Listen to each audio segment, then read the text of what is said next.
right, after a 2-week break, as you said, welcome back to the wild beyond the Witchlight. Now, 2 weeks ago, you were in Motherhorn, performing a play, which was very interesting. A lot of curveballs, and you decided to retreat and kind of catch your bearings again. If you remember, you have one half of an act called Gleam, and she is very insistent that you go back and rescue her sister, Glitter, I think her name was. You still have Amador the Dandelion and his true love, Polynella the honeybee. Yep. And last time where we picked it up, you were wondering what to do, and a massive cyclops came up to you, which is exactly where we left it off. I'll give you a picture of the cyclops again, if nothing else other than it's so incredibly cool.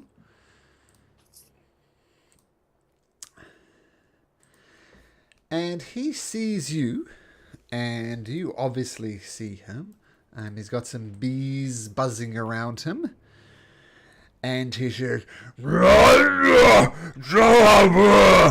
which is completely unintelligible to Coon, Idilox, and Matilda.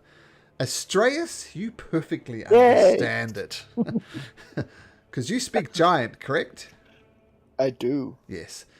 So you hear this creature saying, "That is my queen bee!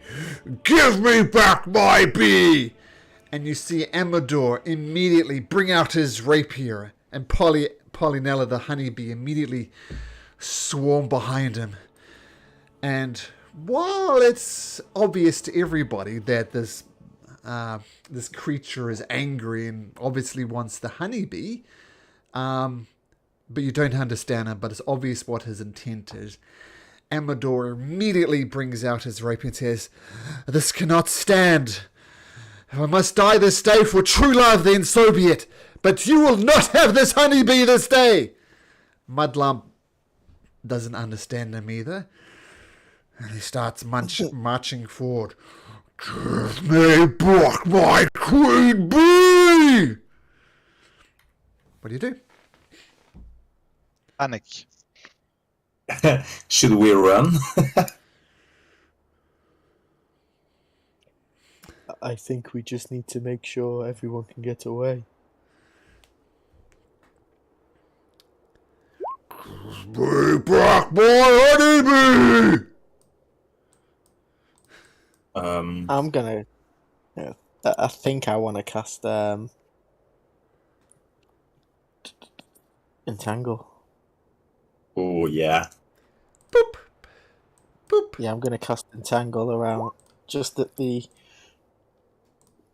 just in front of the giant. Okay, so you can do that. Let's roll into initiative, though, as this is going to kick things off. And we'll see how this progresses. Get everybody in, including Gleam and the honeybee.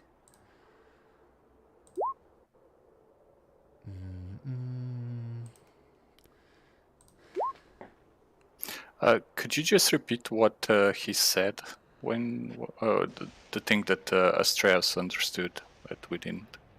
Or did Astraeus not tell us? I hasn't told you, but the player would know that he said, "Give me back my honeybee." My queen bee in particular.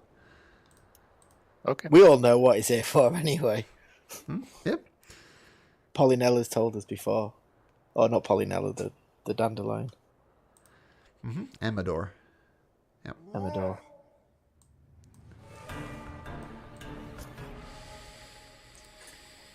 Okay. So, Would I get to do that before combat? You do. That will initiate combat. Okay. Oh man, not a great initiative for me. Okay, so you're going to cast Entangle. Yes.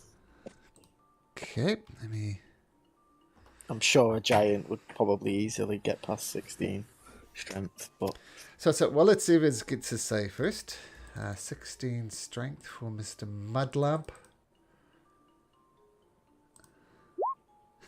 26. So, so you cast out Entangler. There's it's the vines growing from the ground, right? Yeah. Yeah, so the vines grow up and he just wraps around these giant tree trunk-like legs, but he just lifts up one leg, rips the vines out of the ground, lifts up the other legs, rips the vines out of his leg, and just...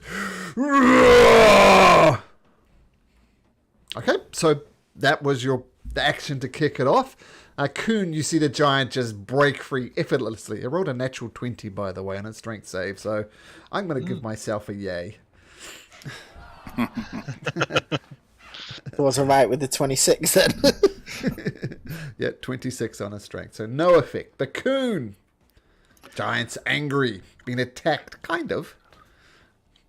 I will step over to the bee, pull out my rapier, and put it on her neck and shout toward the giant, or gesture toward the giant because he can't understand me. One more step and she gets it. Can I, as a free action, can I translate in giant?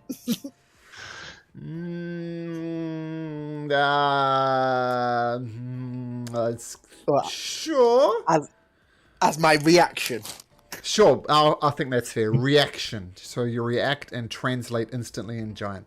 So what exactly did you say again, Coon? One more step and she gets it. Or and I harm her. Amador says, What the hell are you doing? Get that rapier off her throat! Can I stealthily wink at him? Well, we're going to have two rolls. First of all, can you make me an intimidation check? I'm going to say at disadvantage because there's lots of translations going here. So let's do intimidation at disadvantage. So, that's a 12. Is it a 12? 12, yeah. Who is it that plus 10 thing automatically roll low stuff? Persuasion and deception. But not intimidation. Okay, Nope. and also you're saying Coon to Amador, basically. What did you say to Amador? I just wink at him like I'm not serious about it. Make a persuasion check. The DC won't be that high. 21. 23. Amador says 12. under his breath, you be careful. I see your plan, but I do not like your rapier being at the throat of my honeybee. Do not, under any circumstances, harm her. I see your plan, but be careful. Pun intended. Be careful, yeah. And make an insight. Oh, so many rolls right at the start, Coon. Make an insight check.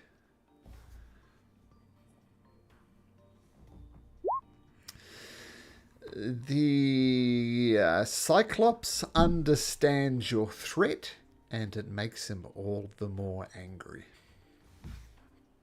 Oh boy. Astraeus. That's my turn. Yep. Lots of rolls in that turn. Yep, Astraeus.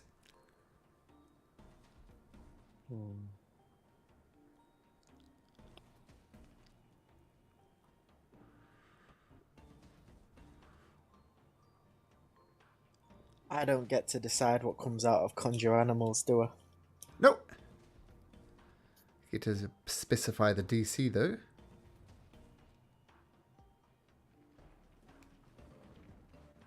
Whatever bees are. But no.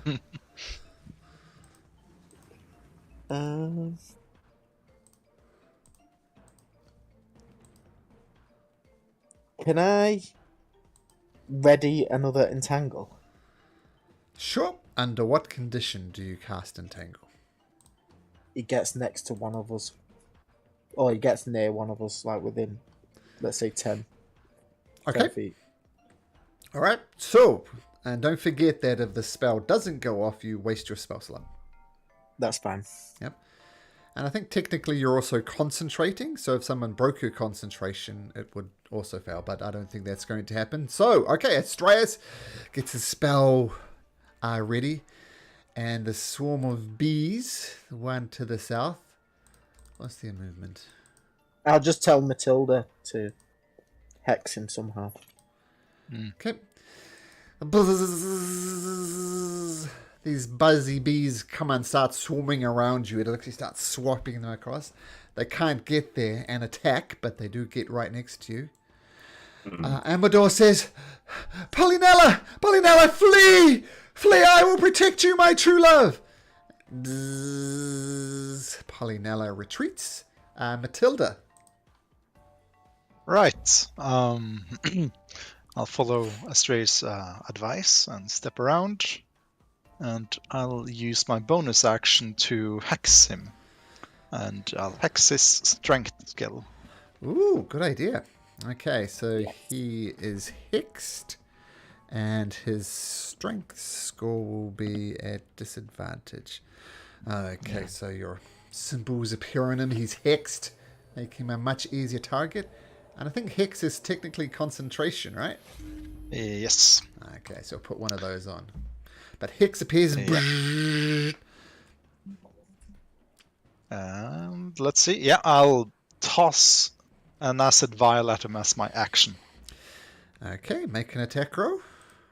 That's a dexterity saving throw for him. Oh, it's a dexterity saving throw. Okay. And the D... Oh, gone from a natural 20 to a natural 1. Yeah, so the acid splash hits you. Throat explodes on him. He moans and groans as some of his flesh melts away, and he takes 10 acid damage. And 3 necrotic from Hex. So Ooh, 13. Nice. 13 damage.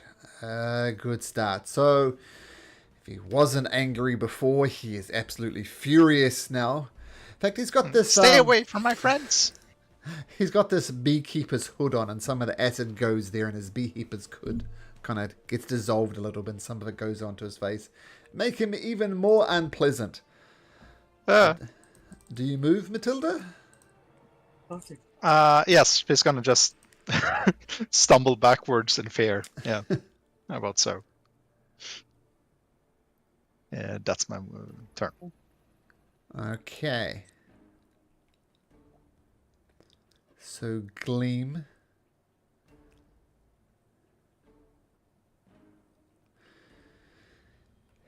Gleam is gonna take a knee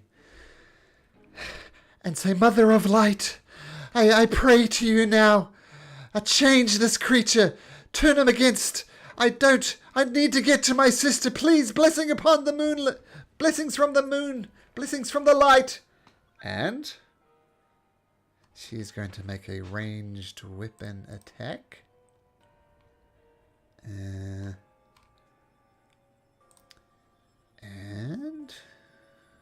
Oh, actually, let's do it this way. So... 9 plus 5, 14. Oh, nice. So she throws this moon ray. The moon ray starts coming down and completely envelops the thing. Other creature. For a start, he takes 18 radiant damage. And he needs to make a wisdom saving throw. Astraeus, I'm going to have you make this saving throw for me. Let me work it out. So 30. A wisdom save. Yep, but this is for the giant. So I'm making this like a roll of doom. So roll a d20 and roll a 1 to 12. Roll a d20 and roll a 1 to 12. So... Oh. So 11 and 10. Sorry. You want to roll between 1 and 12 on the d20. Which so you you did. rolled an 11. So in this case, low rolls are good.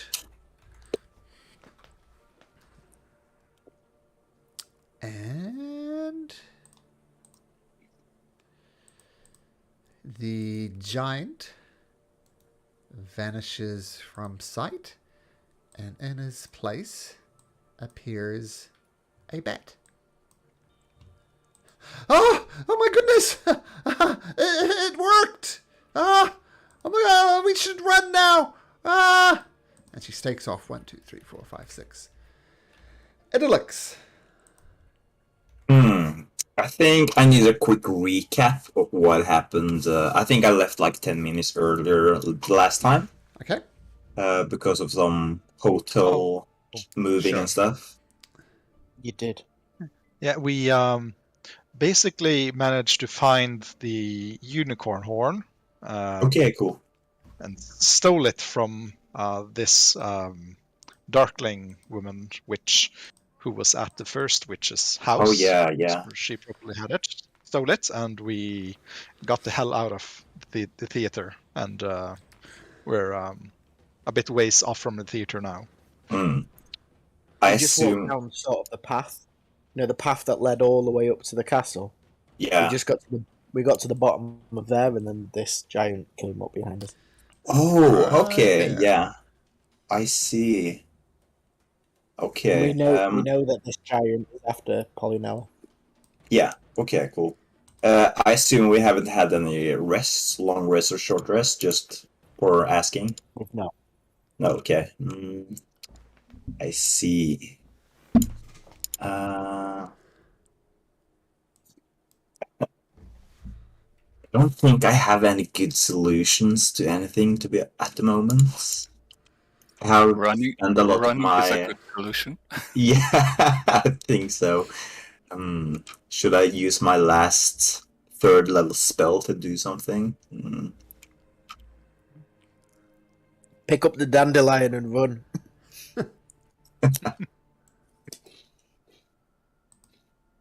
Yeah, let's yeah, because what was his name again? Sir Amador. Flower Buds. Yeah. He said that we shouldn't fight the beekeeper because he was pretty strong, if I remember correctly. So I think running is a good idea. Yeah. I'm gonna step away from the bees and see if they do any sort of reaction towards that. They do. They're going to swarm around you, Idolix. Buzz! But with your AC of 19, the bees just pock off your thick, scaly hide. Okay, cool.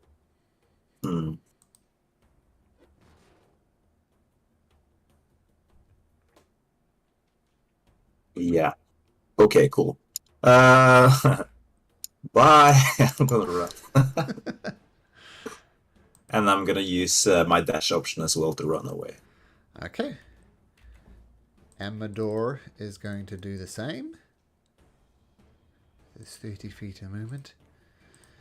He's actually going to run right next to Polynella, hoping to protect them. Okay. Let's do it this time. Let's do Coon. Roll me a d20.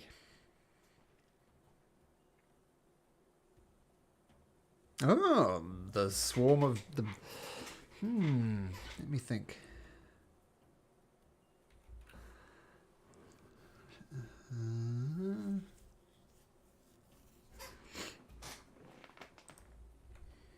So, let's see. The swarm of the bat...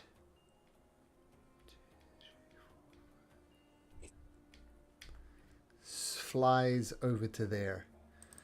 The swarm of bees, 1, 2, 3, 4, 5, will come right next to Coon. Coon, you've got many, many bees in and around your hair, your face, and with your AC of 14, you take 7 piercing damages. These bees, bzz, bzz, bzz, bzz, bzz. So 7 bees get through, each doing 1 point of damage. So 7 points of damage, Coon. And now it's your turn.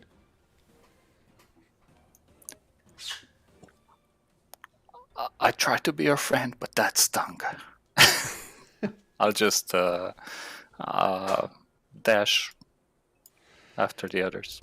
Okay, and take the attack of opportunity if they have one. Which they do, and you take another 7 points of piercing damage as they bzz, bzz, bzz, bzz, continue to sting at you. All right, so Astraeus. Before my turn, can I get a 20-foot circle? You absolutely can. Where are my 20-foot circles? we go. Obviously, if it. Oh wow! So if I did it before, that would have been difficult to read.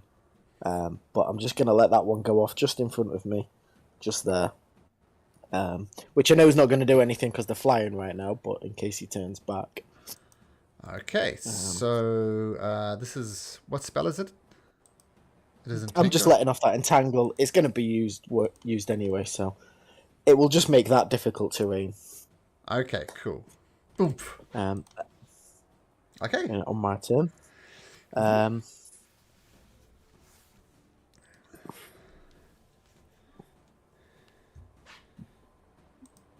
I'm just going to use my action to disengage. And cast... Oh, that was your reaction to cast the spell. Okay, cool. So disengage. Got it. And then one with everyone else. Okay, excellent. So the entangle does go off. The swarm of bees. 1, 2, 3, 4, 5. Easy. So it comes up to Matilda. Starts buzzing around you, Matilda. Buzz! And your AC 17? My AC is 17, yes. I'm going to cast Shield. Okay, so shield boosh, goes off. No damage done as your shield materializes around there. So the bees just off there. Polynella. 1, 2, 3, 4, 5, 6. Takes off. Matilda. Yeah, I'll Your shield is still bonus up. action. Is you- No, it's my turn now. Since yeah, unfortunate.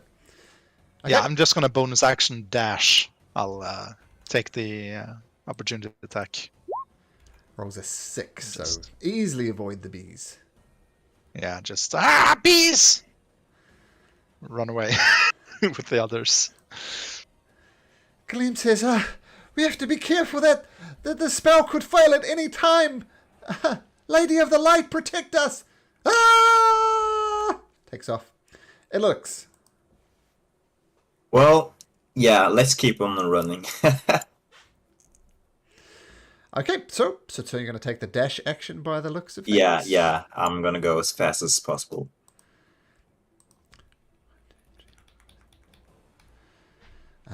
Amador does the same.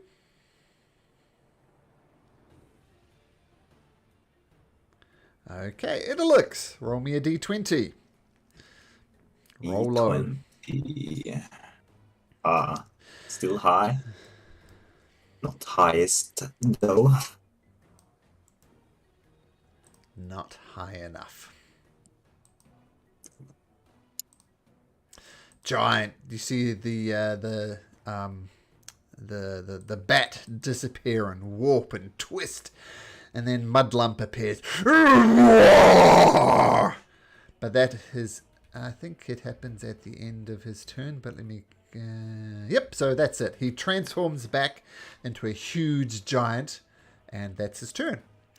The swarm of bees will come next to Matilda, but not get quick enough to attack. Coon, your giant friend is back.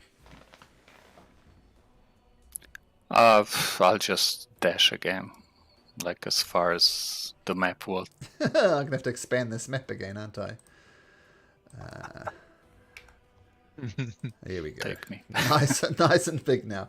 Okay, Coon taking off. Astraeus? You'd get 70, wouldn't you, Coon? Yeah, there was just no map left.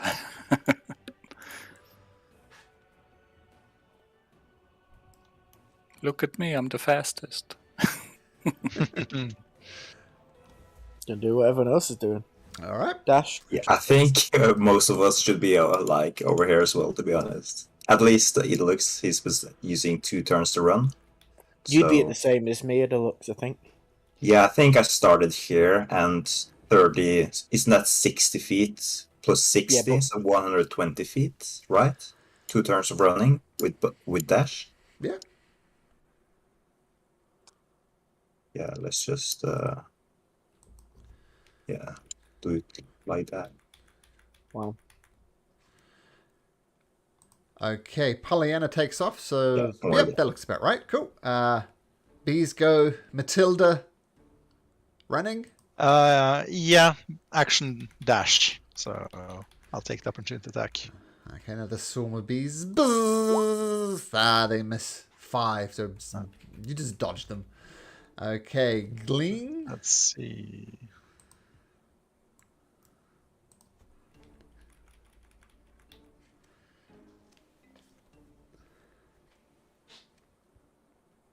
Okay, Idylix running.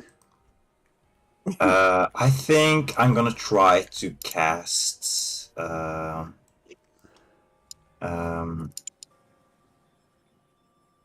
Sacred Flames on the bees. I'm sure they're pretty agile, but I guess it's worth a shot. Sure.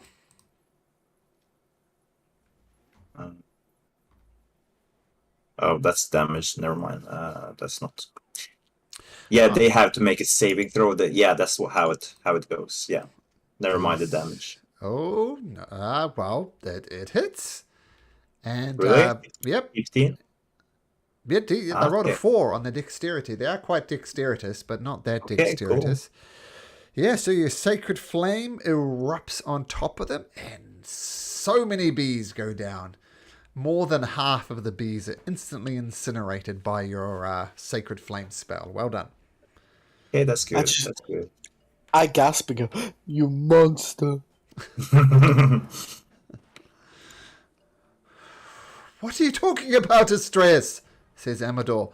The monster is over there. And Amador dashes up next to Polynella. Mudlump finally gets a turn. And he is going to... Don't know. rush forward 30 feet. Actually, he was going to rush forward 25 feet as some of the vines grasp him. 1, 2, 3, 4, 5. He and 2 goes to the edge of the map. And he reaches down and picks up a massive rock at his feet. And what's his range on his rocks?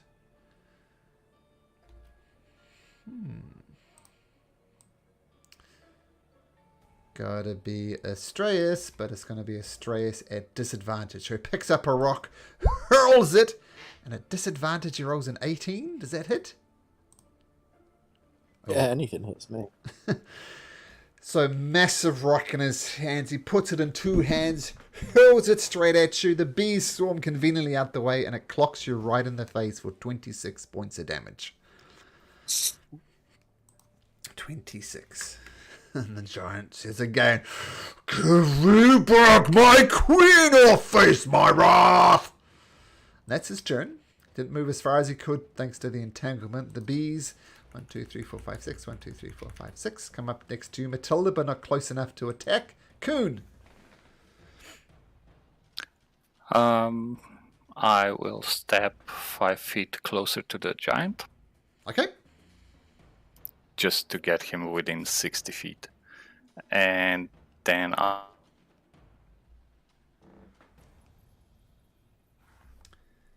I'll use Vicious Mockery on him. Okay. I'll say, Say what? how many dwarfs does it take to change a light bulb? I'll say, how many dwarfs does it take to change a light bulb? 5. 1 to hold the light bulb and 4 to keep drinking until the room starts spinning. Does he need to be able to understand you to be affected by it? No, it's Okay. enough for him to understand the not the meaning, but the intention, I guess. And that's a save. It is Wisdom 16. Oh, he rolls a natural 20 for an 18. Okay, no damage. Okay, so yeah, no, apparently The cantrip. he's too And then I'll anger- move. I'll move 25 feet further away. 30, but 35 feet, don't forget.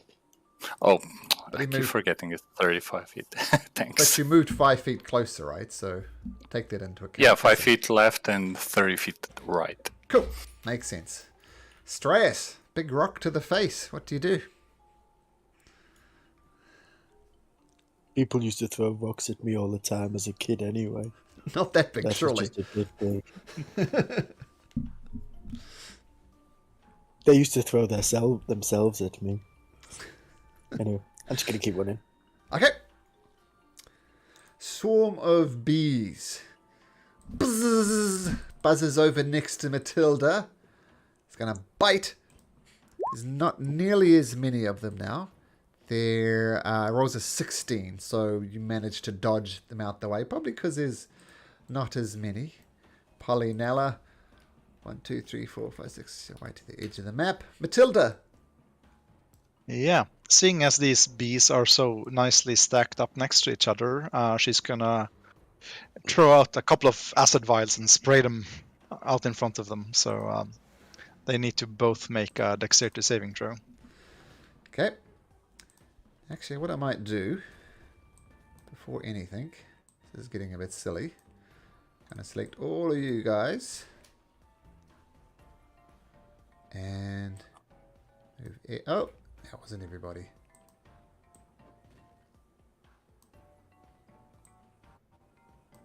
There we go. Reset the map a little bit. Okay, so 2 honeybees need to make dexterity saving throws. Yes, DC 16. Okay, we'll do the smaller swarm first. Dexterity saving throw. 17. Oh, And the larger swarm. Dexterity saving throw. 3. Oh. So how much At did the least one swarm... So the small swarm takes how much? Oh, so... 3 acid damage. Okay, and the larger swarm takes... 6. None. It's a cantrip. Oh, it's a cantrip. Okay, but cool. But the acid splash... This swarm of bees... There's 3 bees left in it, so it's nice to call it a swarm. Okay, so that's your action, Matilda. Yeah, I think I'll stay here just in case. I'll keep the bees focused on me. Okay, Gleam. So, the giant is back. What should I do, Astraeus? Are we running? What are we doing? Astraeus, tell me what to do. We're running, but the bees are catching up to us. Okay. As long as we can slow the giant down, we should be okay. Okay. So she will... Maybe she'll try and... She's got a fair bit of distance. Unless she's got something like 150 feet. Yeah. Wow.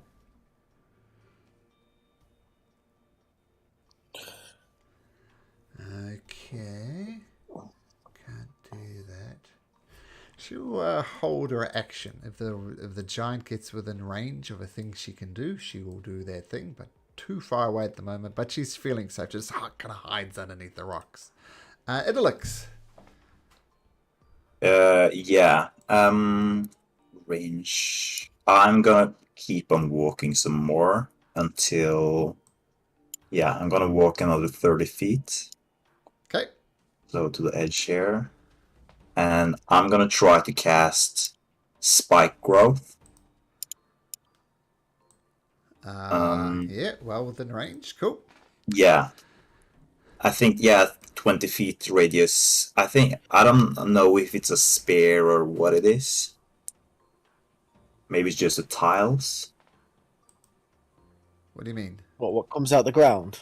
Yeah, the ground in a 20-foot radius centered. Yeah, I guess it's a spear. Yeah, so just place that where you want it to be. Yeah. I think somewhere here is good. Yeah. Okay. Like this is perfect. Okay, and the giant doesn't know it's there until it stands in it. Right? Yeah, I think if the creatures see me casting the spell, then it perceives it, but I don't know if I'm far enough away for it to like be distracted with other things. I guess that's your decision. I've been doing spike growth wrong this whole time. People have been casting it, but okay, I know what's going to happen, and you see how Mudlump reacts when it comes to his turn. But you know the spike growth is here, and at the very least, it's difficult terrain. Okay, cool. It licks, and you move a little bit. Amador. Yeah. It says he just needs to make a perception check, doesn't he? To see if Yeah. he sees that. Yeah, I think that's the last part, right? Any creature that can see the area at the time the spell is cast must make a wisdom check. Okay. So if he can see the area, I guess he kind of knows that it's there, right? Yeah. What's That's your my DC? understanding of it. Look. I think it's 15. Yeah. I'm going to say there's a thing about Amador. He's a little bit short-sighted. It says this in his description. So I'm going to say even without a perception check, he's going to wander into it. Roll a 2d4 for me. For the piercing damage. 2d4s. Oh. 4 points of That's so damage. far. Oh no! And he looks up his feet and they're bleeding a little bit. But then...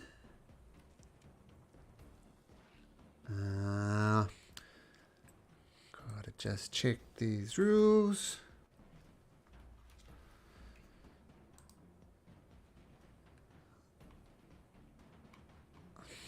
It's always annoying.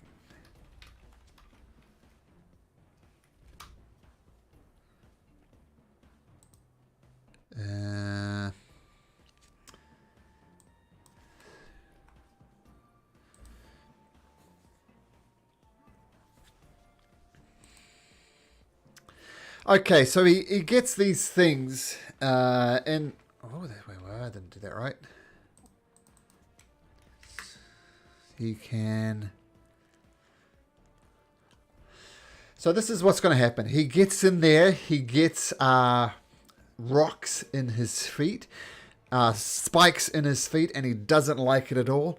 And he crouches down onto big, powerful thighs and leaps. 1, 2, 3, 4, 5. Leaps into this, hoping to clear it. He doesn't clear it, but you can roll me another 2d4 Idylix as he lands and gets spikes in his feet again for another 3 points of damage. And he is infuriated by this. And he is not liking Kuhn at all. He left... put a dagger to his queen bee's throat. So he's going to pick up another rock, throw it at Kuhn at disadvantage thanks to the range. But he throws it and he rolls a natural 20 and an 11. And an 11 at disadvantage. Oh. The natural 20 had hit, it'll be 44 damage.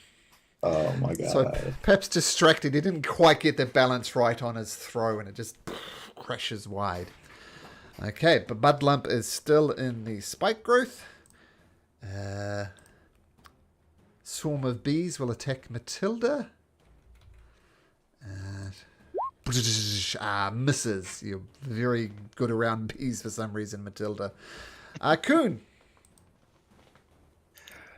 Kuhn will use Vicious Mockery on the smaller swarm of bees and yell, "Buzz off, beaches." Vicious Mockery on the bees. Yeah. What type of save was it again? Wisdom. They roll a 9. So which bees are you mocking? The smaller swarm, where there's fewer of them left. The bees stop. You can almost see them rubbing their chin, trying to understand it. And then they collapse in a heap. No longer a swarm. Well done. And I'll move the 30 feet. Oh, 35, sorry. Forward. Okay, nice.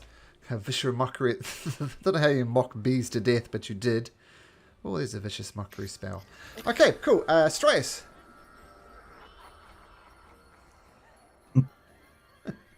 Not much else I can do, to be honest. So I just gonna see if I can help Matilda out anyway.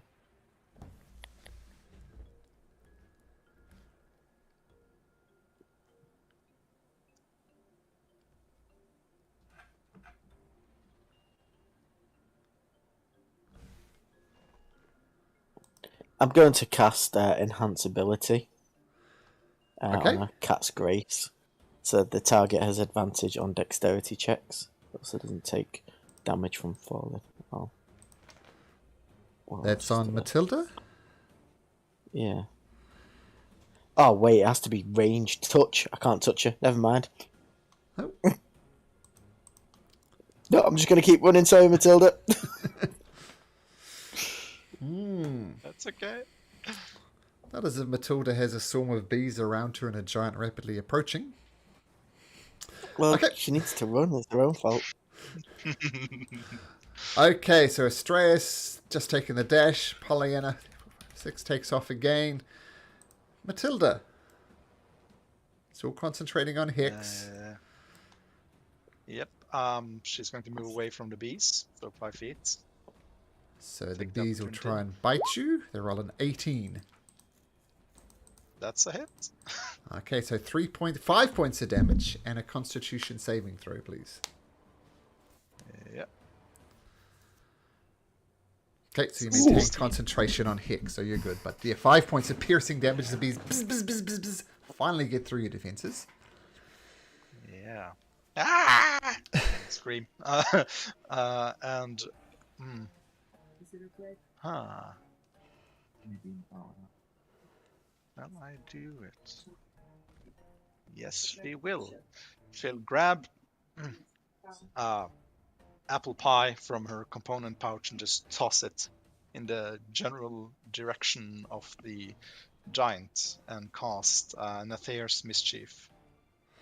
Whew. So it has to make, let's say, I'll form the cube first.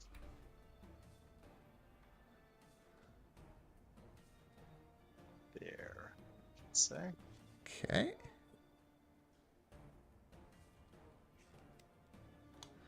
Let's lock that in. Roll a D4.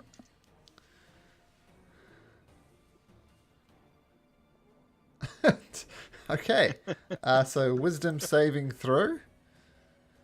It uses all its movement to move in a random direction on a spike growth. I'm pretty sure that was the one that you wanted, wasn't it? Wow. Yeah, that's perfect. Because this is a great Matilda, roll me a D20 and subtract 2 from it. A D20 and subtract 2. So he makes a 12, which doesn't look like that's enough. Is that enough to pass the saving throw? Okay, so each must succeed on a wisdom saving throw or begin giggling until the start of your next turn. Okay, so it immediately starts giggling away, and we'll deal with its movement when it gets to its turn. It's kind of almost in the center of the spike growth, so this is not good. But is that concentration, Matilda? Yeah, so your Hex goes. Yes. But that's not a big deal. Wow, Matilda, very nice. And she's going to run away. Let's say 5, 10, 15, 20, 25. Yeah. So Gleam is going to hold her turn again if she gets within range. Idylix. Well, I'm maintaining concentration on the spell, so... But I do have a crossbow with me, which I could probably try to use for some range damage, but it's 80 feet. Let's see, can I... Oh, okay, I'm just enraged for the bees, but... It seems kind of weird to be shooting at bees with a crossbow. Get them off me! Logic. Yeah, I'd like to try anyway, just for the sake of it. So yeah, I'm gonna try to shoot. Okay. 17 hits. Right, cool. But they have resistance to piercing, so that kind of balances it out. Yeah, It does that makes sense. 3 points of damage to the bees as their crossbow zooms across the battlefield and boop! You skewer 3 bees. So there's a bee shish kebab. Well, I'm happy with that. Yeah. Okay, that's not too bad. I guess it could be worse. Yeah. I'm just gonna. Yeah. go here. I think I don't want to move too far away from the last remaining the Matilda, which is closest to the giant. So just in case something happens. Amador feeling okay. Amador feeling safe that Polynella is far enough away, comes and stands next to you, Kuhn, just in case. Okay, so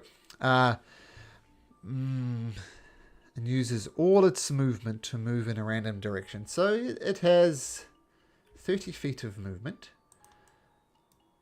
So I'm going to have you roll this, Matilda. 1 is going to be north, 2 northeast, 3 east, and so on. So roll me a d8. 68. So that would be northwest. So like that. So 2d4. Who cast it? I can't remember, but whoever cast it, roll 2d4. 2d4. Oof. Okay, I'm gonna do this. I'm gonna do this. Whoa! More? No, yeah. But it's on its turn, so it's got to use 6 times. So roll another d8, Matilda. Yeah. Same again. So it'll go there. Another 2d4. So the odd thing about this is the giant is both laughing and crying all at the same time. Matilda, another d4, another d8. This is the third one, 5. So that'd be that way. Okay, another 2d4. 5 points of damage. Oh, damn it. I did the wrong one. Okay. Wouldn't a 5 move him south? No, it's fine. So 1 north. Yeah, it would. Move him south. Okay, so he was so there, I guess. I think so, yeah. Let me write this. So 1 north, 2 northeast, 3 east, 4 southeast, 6 5. Oh, sorry, I'm not counting. 4 southeast, 5 south, 6 south. Ah, damn it! No, 5. Four- 5 four- south. 4 southeast.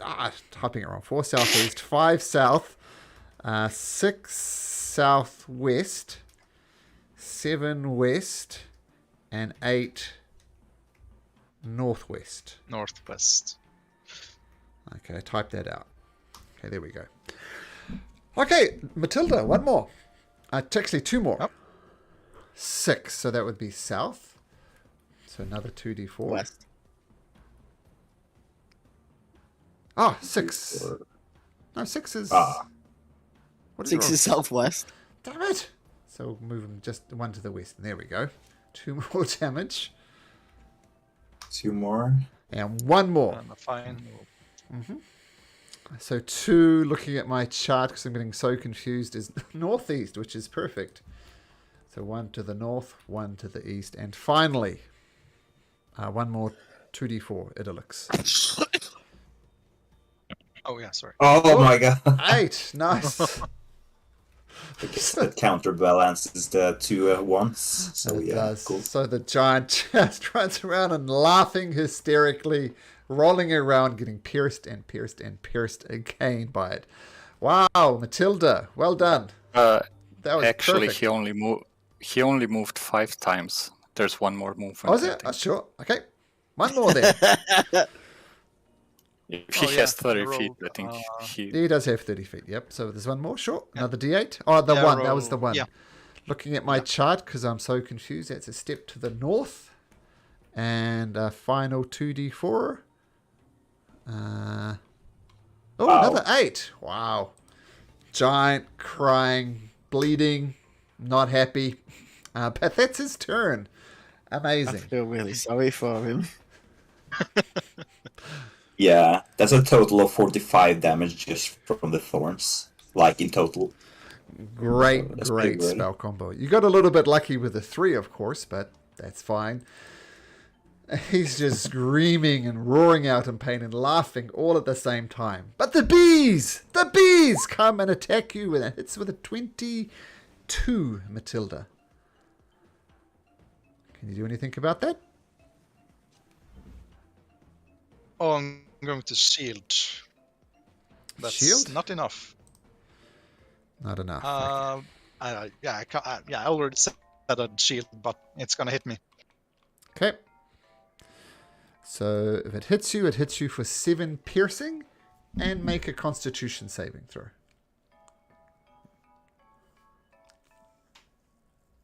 Oh, come on! Just enough. 11. So your giggle box remains. Is that correct? How does it work? Yes. So Well, it's 10 Giggle or more, box. I guess. Can you bring Well, up the the effect description ends again? now. Oh yeah, the effect ends for now, but I get to move it and then repeat new random effect. So let's see. There we go. And roll again at the start of each of your turns. You can move the cube up to 10 feet before you roll. Okay, but it doesn't technically matter if he runs through it. Because it happens on your turn. Okay, cool. Swarm of bees attacks Matilda. Buzz! Coon. I'll do vicious mockery on the bees. I'll tell them to be or not to be. Let's not to be. I guess. Okay. Oh, man. Okay, just a sec. Just have to... Something crashed on me. Okay, so you're casting that on the bees, making a wisdom saving throw. With their -2, they get a 4. So the bees are really hurt. Yep, they take psychic damage. So you really get into the bee's head. Okay, cool. So with the vicious mockery, just make sure this works. Yes, you mock the bees, and they don't like it at all. Sorry, that's a bit loud. Just a sec.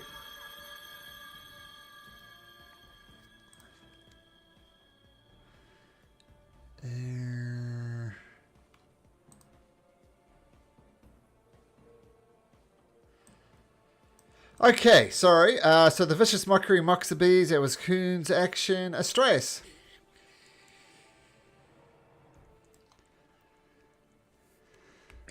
I'm just gonna shout at him and plead with him not to attack us. Well, you know, I don't need to. He's so far away.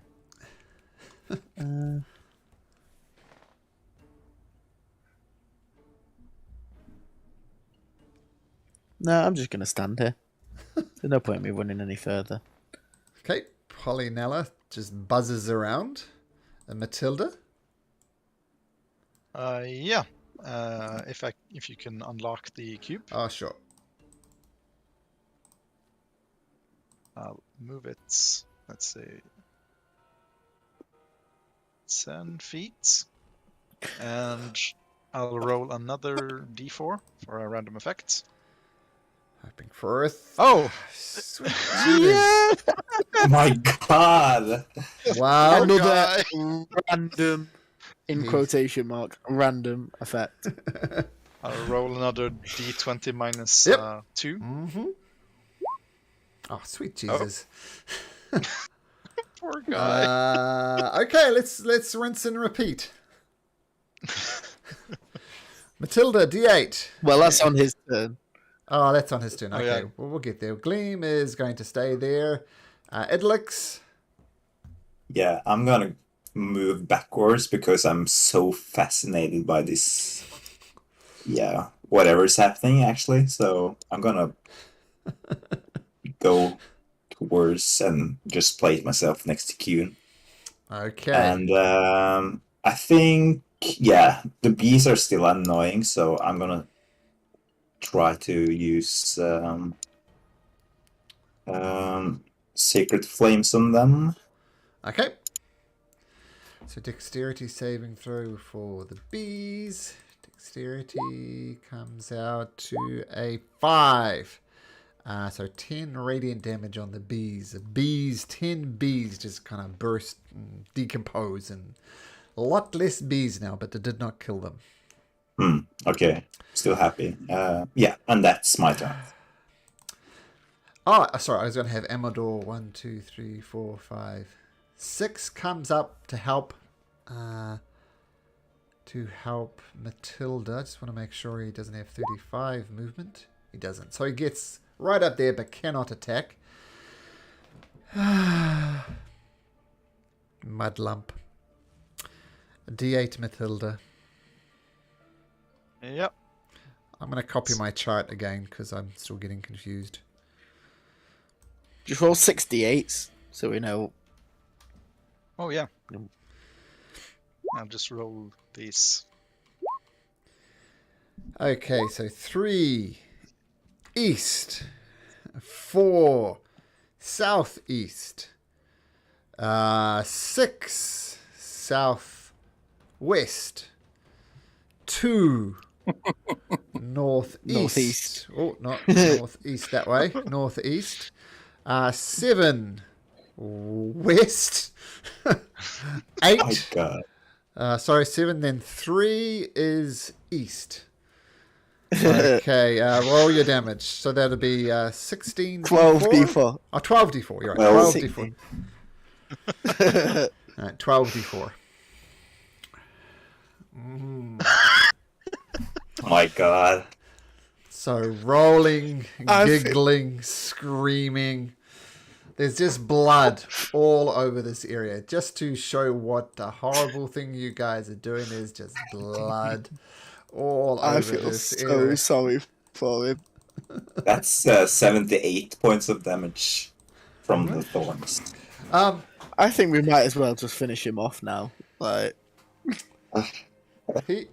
This goes without saying, but he looks bloodied. Swarm Most of unintentional bees. wombo combo. Well, lucky with the 3s, but did work well. Matilda, more bees. They're going to swarm around you. Rolling a 9, so the bees don't get through. Coon. Kun will do another vicious mockery at the bees. He'll yell, what does a bee use to style her hair? A honeycomb. Okay, vicious mockery cast. What do they need to make? 16 wisdom save. 16 wisdom save. They pass. So is that a no damage? That's no damage. I'll just move a little further east. Let's see. I'm at 40 feet. I'll move 20 feet east. Okay. That's my turn. Okay, nice. So the vicious mockery goes off. Just want to make sure that this is working.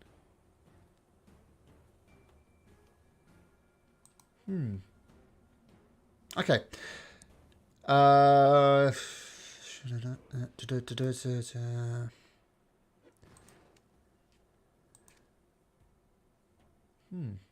Weird. Okay, so Coon, vicious mockery, cool. Astraeus. I'm gonna cure wounds myself. Okay, nice. 11. Okay, nice. And then I'm gonna healing word Matilda. That's 2 leveled spells. Can't do Oh that. yeah. Never mind. Okay. Nothing then. Okay, Polynella hangs back. Matilda? Oh, yeah. I guess I'll let it stay there and I'll roll a new effect. Okay, yeah, just rolls back into it. Not another 3, for the love of God. All right. One. Is that again? Yeah. Let's see, that's smell Charmed. of apple pie. Roll a d20. Roll high. Yep. Just this once. So each creature in the cube will be charmed. So the only thing it's charmed is it treats you as a trusted ally. You're a trusting ally. It trusts you, Matilda. That's it. Please, we don't want to fight. Keep these bees off us. You says in a language that the giant does not understand. Yep. Gleam will continue holding her action. Idylix. Well, I'm kind of feeling that we're trying to do this fight. Maybe I'm gonna go here. And would you say this is in reach of the giants? Yes, I would. Okay. In that case, I'm gonna try to cast Sacred Flame against him. Sacred Flame against him. Okay. So that's a dexterity saving throw, I believe. Yeah. Bump.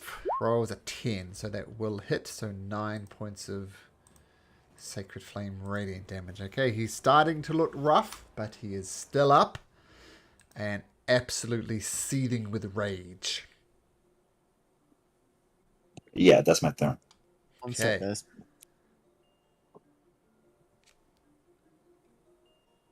What was that, Astraeus? I think he said 1 sec. So we'll give him his 1 second. Amador will attack the bees. For my queen! Stabs it with a rapier. And almost destroys the bees. There's just one bee buzzing around as he's got 4 bees skewered on his rapier. Mudlump. 1, 2, 3, 4, 5. Takes a massive leap out of there. And he is going to take another step. Sees it's not going to attack Matilda because it's charmed by Matilda. Is he in range to not do it at disadvantage? Let's say yes. So he's going to pick up a massive rock and throw it at you, Idylix. He's just seething in rage. Does a 22 hit? I suspect it does. Yeah. Yeah, it does. 26 points of bludgeoning damage. And make me a con saving throw. Acid damage and constitution saving throw. Yeah, that's a fail. So the spike But I growth guess it goes- doesn't matter anymore. Yeah, would have been nice a while ago, but that's right. The spike growth disappears, the blood remains, and your concentration goes down. And that is Mudlump's turn. The swarm of bees are going to attack Matilda. Bite! And rolls a 9. So the bees, just this one bee tries to bite you, Matilda, but you dodge it easily enough. Coon! Another vicious mockery at the bees. I'll yell. What's a bee called that lives in the United States? A USB. Okay, so vicious mockery, that's a wisdom. Yes. The bees think about it. Scratch. The one bee is just gutted by what you say, and the swarm of bees is no more. So well done. That's my turn. Okay, Astraeus.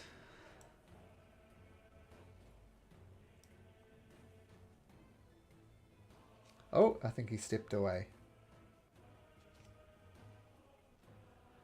Astraeus watches in horror as these events unfold. What do you say? We'll give him a turn when he comes back. Polynella stays back there. Matilda?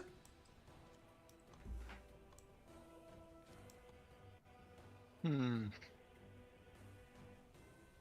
not gonna reach him with my stuff anymore. I guess I'll end the concentration on it.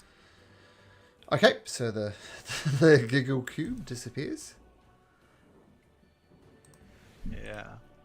I'll use silent image. So that's I'll still concentrate on that instead. Okay. And I'll try to. Oops. What is a beekeeper most afraid of? A swarm of hornets. Yeah, I'll create the illusion of a swarm of hornets Okay. flying around his face. Instead of spook him. And it isn't accompanied by sound. Okay. Sorry, guys. That's right. Okay. I wouldn't have done anything anyway. Well, we decided to give you your turn now. So it's your turn. I'm gonna do nothing. Okay. I don't want to attack bees. Oh, the bees are dead. The bees are dead. Yeah. Nah, I don't want to attack him. I'm not gonna hurt him. I'm gonna stand and watch. Okay, so you Matilda, a silent image of bees just in front of hornets. Sorry, in front of Mudlump. Excuse me. Okay. Yeah. We'll see what happens on Mudlump's turn. Okay, you're gonna stay there. Yeah. I'll Gleam. move a bit back. 5, 10, 15. Yeah. 30, yeah. Oh no, hornets as well. Gleam will come forward a little bit, feeling you're attacking it now. And Illidex, your turn. Yeah, I'm kind of rough. So I'm gonna bonus action and do a healing word first level on myself. Okay. That's all right. Pretty good. That's pretty good. And since I kind of feel like the giant is pretty close to me at this point, so I believe I will use all my movement to try to get away from him. So Okay. I'll go here. Yeah, with a dash as well. Okay, got it. So the healing word goes off. And you... Okay, let's move back. Okay, got it. Alright, so Amador the Dandelion is coming up to support Matilda. Ah! Matilda! Ah! For true love! And he dashes forward to Mudlump. Oh, shit. Brings out his rapier. Stabs it. Misses. Oh no, he does hit for 5 points of damage. Hero. For true love! Stabs it. It hits. Let me just... there we go. Much better. And he says, "Oh, that should have failed you." And Mudlump takes out... If you remember his art, he's holding a beehive on the end of a stick. It's functioning like a great club. And he brings it down once... twice onto Amador. Amador crumples in a heap and falls to the ground. 1, 2, 3, 4, 5, 6. Coon.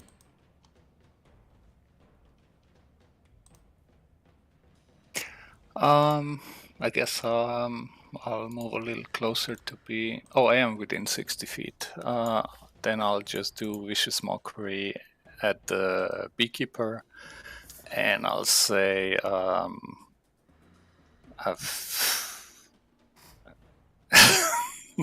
don't know. I bet. I don't know what to say. I bet your favorite painter is Pablo Picasso. Oh dear. That was a long walk. Okay, Pablo Picasso, wisdom saving throw. He doesn't need to understand your language. Nope. Okay, his wisdom saving throw was 0. So he can take 5 points of damage. Okay. continuing to run towards you, Kuhn, or I guess everybody, and Astraeus' turn. I'm going to go into Starry form. I'm going to choose Chalice. Okay. I'm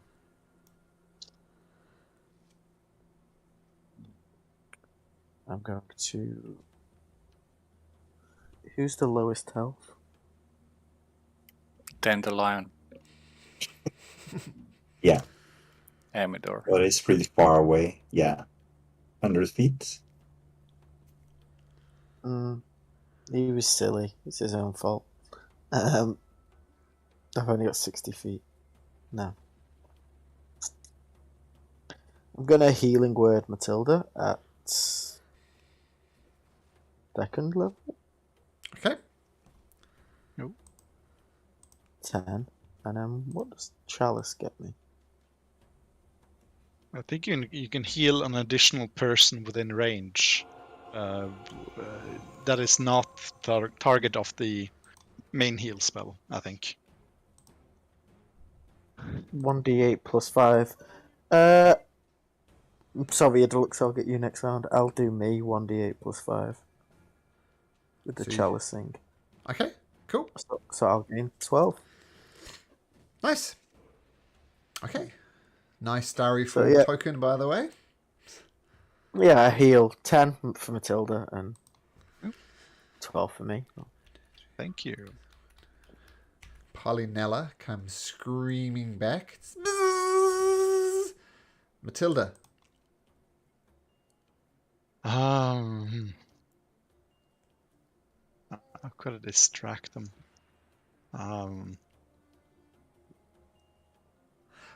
Try to rack her brain. What could distract this beekeeper?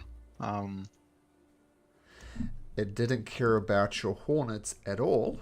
If nothing else, he was wearing beekeeping equipment that is designed to keep bees off him.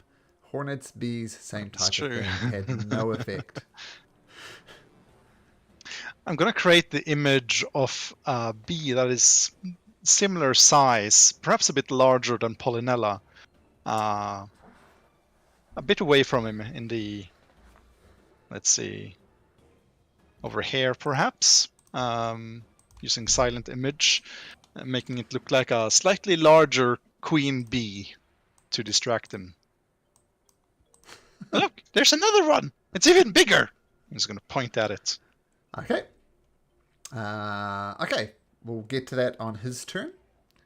But we'll see if he cares. Okay. Matilda, image of a large Polynella over here. Gleam. Can she...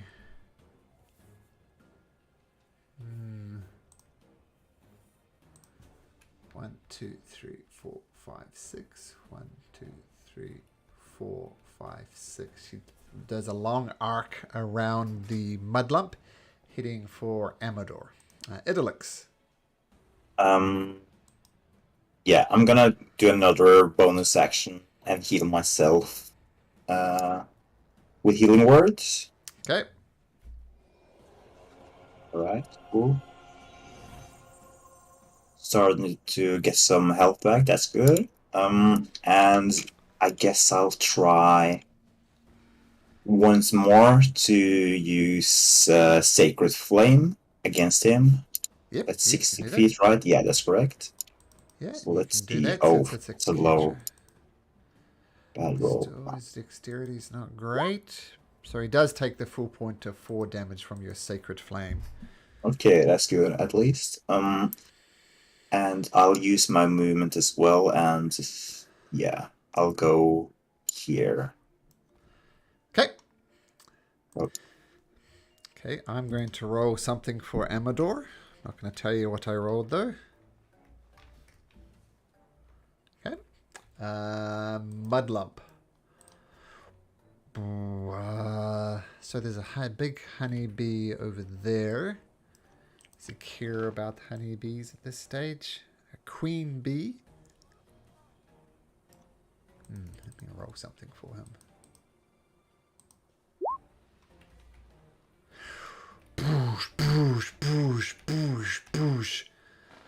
comes charging forward, remembering that Coon held a dagger to his queen bee's throat. Going to throw it at Coon. Coon, another massive rock to the face. Absolute rage just hurls it at you. Connects full on for an attack roll of 25 for 27 points of damage. Okay. Pretty sure you're not minus 27 there, Coon. Yeah, No, I'm at 10. Okay. And you're concentrating going, okay, Coon. Looking perhaps squishier than anybody's looked as squishy before in this campaign. What do you do? I will move 30. I think 35 still keeps me within 60 feet. That would be... nope. I'll do Vicious Mockery first, and then I'll do the movement. I'll yell at him. You know, I was just thinking about you today. It reminded me to take out the trash. So you cast Vicious Mockery. Doesn't like it at all. And takes the 5 points of damage. Why is it? And I move back as far as I can go. And that's Okay. it. Okay. Ignore that sound. Coon. Okay, Vicious Mockery. The giant doesn't like it. Okay, Astraeus. Healing word at Can see first level. Kuhn's health bar. Pardon? I can't see Kuhn's health bar, so I don't know how much health he has left. Yeah, we've never been able to see you in his health bar. He's Oh, really there we skinny. go. Nice. Cool. Nice. Look how injured he What? is. Nice. I didn't know he was that injured. Yeah. Uh, My point. I thought you were like full health. At third level. Are those tire casts of bollocks? That's 14. I think I'm you've got fine. it. Just stop the giant. I think your rolls are coming 3 to me only, Astraeus. So only I'm then- seeing those rolls. You'd get another 10 as well. So you're going to get 14. Oh, yeah. Why is it saying to GM? So you're going to get 14 and then another 10 from the chalice. So you're going to get 24 health. Oh, thank you. If you're And rolling then I'm from D&D Beyond, you need to change a setting in Yeah. the extension. I'm going to have a look. Yeah, okay. 1, Cool. 2, 3, 4, 5, 6. But the healing comes. Kuhn, despite taking 2 rocks to the face, is looking slightly better. Oh, by the way, Vicious Mockery also gives him disadvantage on the next attack Oh, okay. if he good. fails the save, which he did. He did. Okay, I'll take a note of that. Polynella. She's going to rush towards her. 1, 2, 3, 4, 5, 6. 1, 2, 3, 4, 5, 6. And no, Mudlump does not take an opportunity against the very source of the thing that he wants. Matilda. Huh.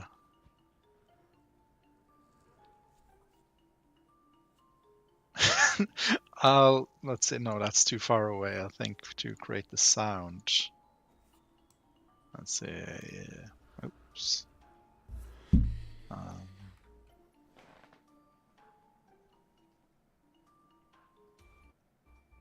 No. Oops. I'm gonna just throw some acid at his face, so dexterity saving throw. Okay, so Mudlump dexterity saving throw. He rolls not well, so the acid splash will hit. For a total of 2 damage. 2 damage. He's looking very rough, but he is still up. Please just stop! He's gonna run. Okay.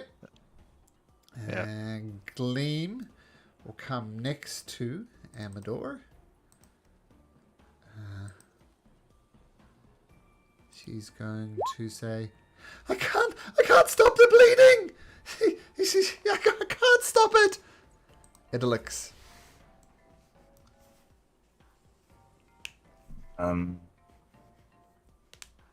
Can you give me another 20-foot spare? I think I want to cast another spike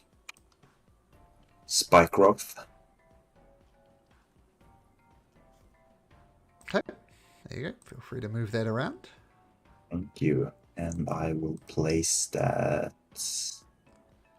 at this location here. Because it doesn't affect Polonella because it's flying, right? Uh-huh. Okay, So you good. want Good. Mudlump just in it. Yeah, and the others just out of it, basically. Ah, okay, cool. Yeah, no, you're right. It won't affect Polynella. Ah, but yes, spike growth. That is such a great spell. Especially with the combo. Yeah, so vines just growing out of the ground. He doesn't see them. But that's cool. And I think I'll just move down here to try to split us up somewhat. Okay. Like that, yeah. Amadord. I rolled something for Amador. Once again, I'm not going to tell you. Now it's Mudlump's turn. 5, 10, 15, 20. Okay, so he's going to take one step. He's going to take 2d4 damage as he steps out of it. So another 2d4. Before. Oof. And you are concentrating on that. Yeah. I also forgot to do my bonus action. Sure. Can I do another healing word? Quick one. That will be 2-leveled spell, so no. Oh, yeah. Never mind then. So, not knowing where the spikes are, so we'll say 10 feet to there because it's difficult terrain. 1, 2, 3, 4. So he jumps and bounds and gets right up next to Matilda. Oh boy. And... oh, I got to do this properly, actually. He was right there. So that's 10, 15, 20... 25, 30. Now, while he does have a 10-foot reach, he doesn't have a 15-foot reach. He's going to throw a rock! Another rock right at Matilda. Rolling a dirty 20. With disadvantage? Oh, well, that is with disadvantage. It would have been 24 otherwise. Ah. Well, that hits. I'm out of shield.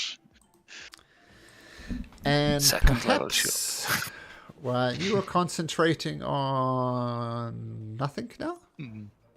The silent image. Yeah. Ah, well, silent image goes away.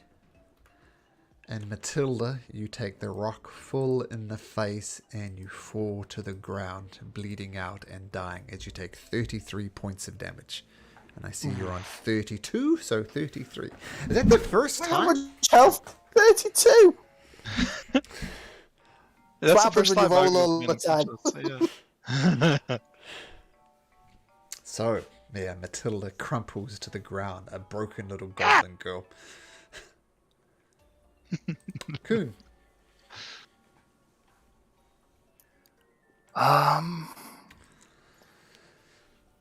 How hurt does he look? Oh, he looks messed up.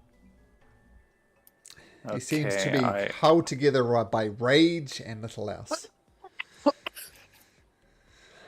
Well, unfortunately, I've been out of spells since we've left the castle, so I'll use Vicious Mockery. Yeah. Don't forget, if you want to help Matilda, you can attempt to do a medicine check. It will be DC 10 to stabilize her. I know, but I'm counting on either Asteros or Okay. Deluxe casting Healing Word on her, which will be more helpful than my stabilizing her. All right. So yeah, just Vicious Mockery on the giant, and I'll say, pick on someone your own size, you giant piece of... Okay, so wisdom again. He fails, so roll damage, and it's going to be a disadvantage again for his next attack. And I'll move just slightly, like to the north, maybe bait him away from Matilda. Rage is holding him together. He is still up. Astraeus. My last spell slot, Healing Word at level 1. Obviously on Matilda. Okay. Which that came through, didn't it? 8, and then another 9 from my chalice. So 17. Alright. You come back to life, Matilda. You're still prone on the ground. What does Matilda say as life flows into her again?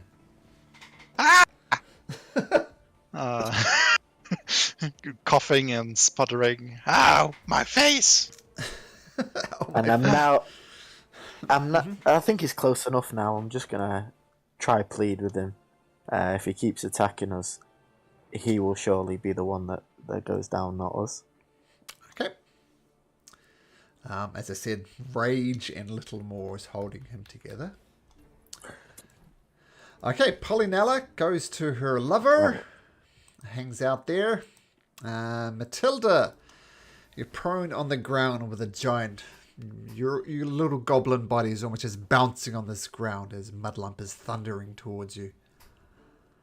How hurt does he look? Messed up. Well past bloody, to put it that way. Okay. Matilda's going to wobble to her feet and get up. Use 15 You want feet 17 of that. health, by the way. Oh. I got 17 health back. Yeah, Because of his magical Oh. chalice healing. Oh, yeah. That's Like I say, you look very nice. well. There Thank we you. Yeah. And Matilda's going to be really brave. She's going to take out her broomstick and go and charge at the Cyclops and try to hit him with it. Just knock him out, knock him on his ass. Yeah. Okay. Two-handed, obviously. So this is just a quarterstaff, functionally, right? Yeah. What?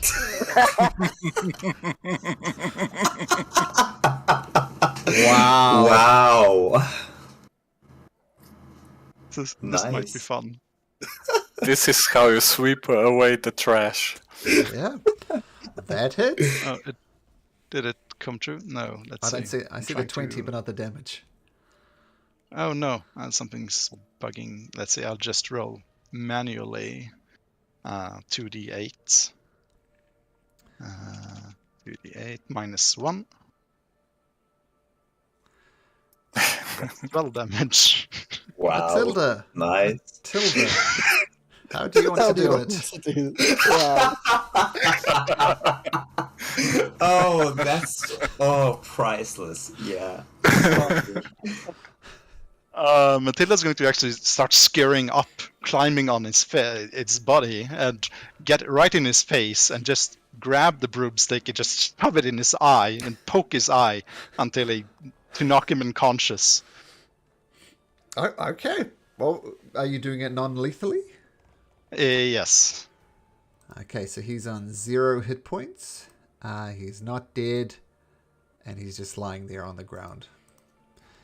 And in, And he's gonna I think it's 1 to Tom. 4 hours he would come back to life. Yeah, Yeah. 1d4 hours. she's gonna tumble off the side and just let out this warrior scream of victory. That was very cool, Matilda. Yeah, that was so good. But is he only has one eye, right? Is he now blind? Is his eye broken? Destroyed? I'm not sure. I tried to do it non-lethally, just to not pierce his eye. Non-lethally just- stab someone in the eye. I'm just thinking about that. Well, a quarterstaff is not sharp, so but yeah. Okay, we're going to maintain initiative order because Amador is still dying. Okay, so I imagine Matilda's is far too caught up in killing it that Is it Yeah. Matilla's turn? Yeah. Yeah, she's just lying prone on the ground, breathing, and yeah. Okay, Bleeps, I can't stop the bleeding. He's bleeding out. It looks. Yeah, Oh, nice healing word is 60 feet, so if I just get here. Yeah, You can't. so I'm gonna use my action to dash within reach. Let's say I get about here. Oh yeah, because Yeah. it's a bonus action too. Yeah, it's a bonus Cool. action, so oof, I'm just inside. The question is, do I want to use my... I have 2 spell slots left, a level 1 and a level 3, which I've been saving in case someone dies. Because then I can cast Revivify, which would be nice. Level 1 will be enough just to Yeah. wake him up. Let's do level 1 just to get him back on his feet. Okay, so Amador comes back to life with 7 hit points. Nice roll. And he looks around and he sees Mudlump on the ground, not moving. And he just brings Pollyanella in for a big hug. And he is a happy dandelion. Wow, that was epic, guys. That was amazing. The rolling guy in the spike group laughing and bleeding at the same time. The Matilda doing something truly amazing. And everybody survived. Even him was a bat for some stage. Very cool. Okay, let's take a short break, as that was a very excellent combat, and we'll see you guys in 5 or so minutes. Yeah. Okay, see you in a bit.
Off to do a call of the Nether Deep. Done. Okay, so with Mudlump on the ground, prone, breathing shallowly, covered in 100 little spike growths, death by 1,000 stabs, with Amador holding Polynella close, weaving saying, "It's over, my love. It's over, my love. Now you'll be with me forever." Oh, what do you guys do? I'm gonna remove the spikes first, at least. Okay. Just gonna start making my way over. Ah, Right, Starry Fall. hi, Sorry, Strays. Matilda. Hey. That was. That, I can't believe you stabbed him in the eye. Me neither. Oh, wow. Didn't He- expect he- that to actually work. I feel sorry for him. He's just a beekeeper. Yeah. I didn't want to kill him. I mean, yeah. Can I check to see if he's actually dead? Even without a medicine check, you can see he's breathing shallowly. Well, to be honest, he doesn't look like he's dead. I think that means we should move on. Yeah. We could talk to him when he wakes up, but I'm sure we could come to some understanding. I don't know. Amador. Understanding about what? What do we need from him? I don't think we need anything. Amador Leave the approaches bee. and says, "We need to move on." Yeah. What's the story? Did he used to have Polynella? Just a sec.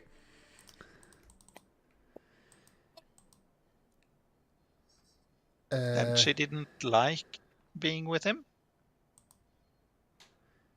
Just a sec.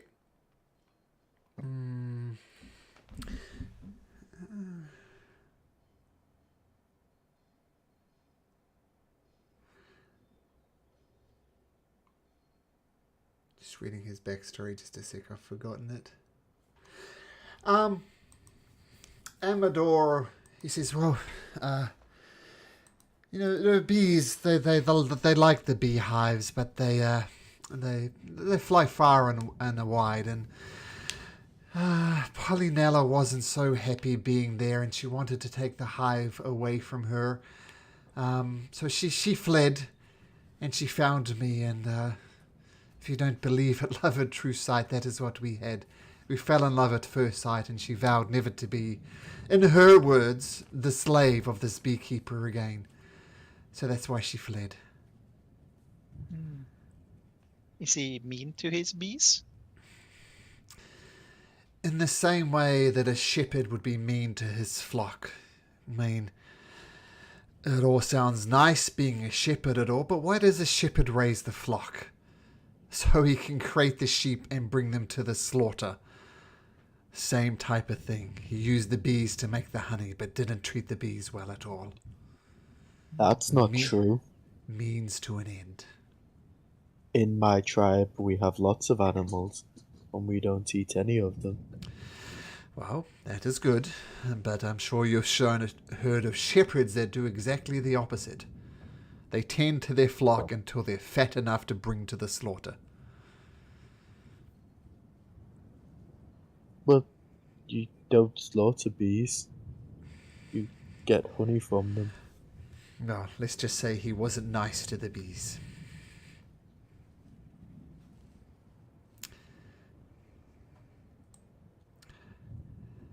Well, either way, I just think we should go. Yeah. Are there any more bees that need saving from him? Well, if you're interested, I could take you to where Mudlump lives. I know where that is. Is it far? Yeah, and can we like spend the night there or take a little rest at least? We I'm not could. sure I would sleep there, but he'll probably come to in some time. I wouldn't like to be there when he comes. Yeah, We have a few hours before he wakes up at least. but I'm Yes. kind of worried about this guy as well. That's maybe not like when he wakes up, but maybe in a couple of days he will try to find us again, and we have to do this all once more. Well, we need to make a plan. We need a place to sit down and see what comes next, because I think we've overstayed our welcome at Motherhorn, especially when they find out we took the horn. We could go to the Fey Beacons and use the portal, or go to the Briganok mine and use the secret passage to the Motherhorn if we want to get a second chance to get to the prison. Yeah. Uh, We could go to Lockbury Henge to rest up a bit. We have friends yeah, there, sure. I- That and perhaps the Corrids know something about this sleep effect in the mines and some way around it. well, the last time I was there, I kind of tried to stay neutral and said that we're not against Andalin or with her, but maybe if we take a side, like maybe against Andalin, they'll actually help us instead of, thwart us. Mm. I And if could maybe they, write. I could maybe write a letter to the Cyclops for when he wakes up. Yeah, I was thinking about that as well. But he can't see. He Oh, yeah. can't read now. Well, well then, if he can't see, we don't have to worry about him ever finding us again, because he won't see us. Well, maybe after we take a bath or a shower, because right now I think he could smell us.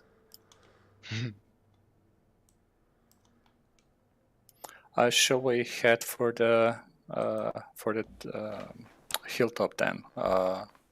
Rest up and make a plan.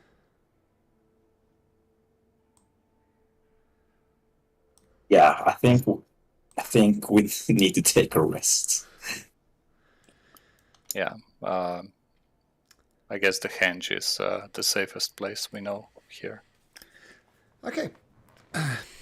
It is getting later on in the day, but sure, you start heading down the winding path from Motherhorn, past the Fey That- Beacons. That oh, what you call it? A place where a king sits. Throne? That throne is round the corner. We could all take a seat on that. well, something weird happened last time you sat on it. I had a very good sleep though. Well, what happens if he finds us sitting on the throne, incapacitated? Okay. Well, he'll be slowed down with being blinded and all. So I think we don't have to immediately worry about him catching up with us. If you want to sit back on the throne, sure, it's on our way.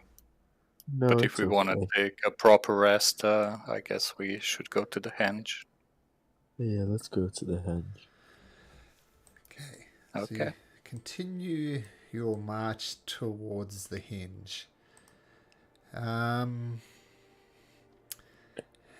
As you're walking, the weather all of a sudden takes a turn, and it gets significantly worse and worse.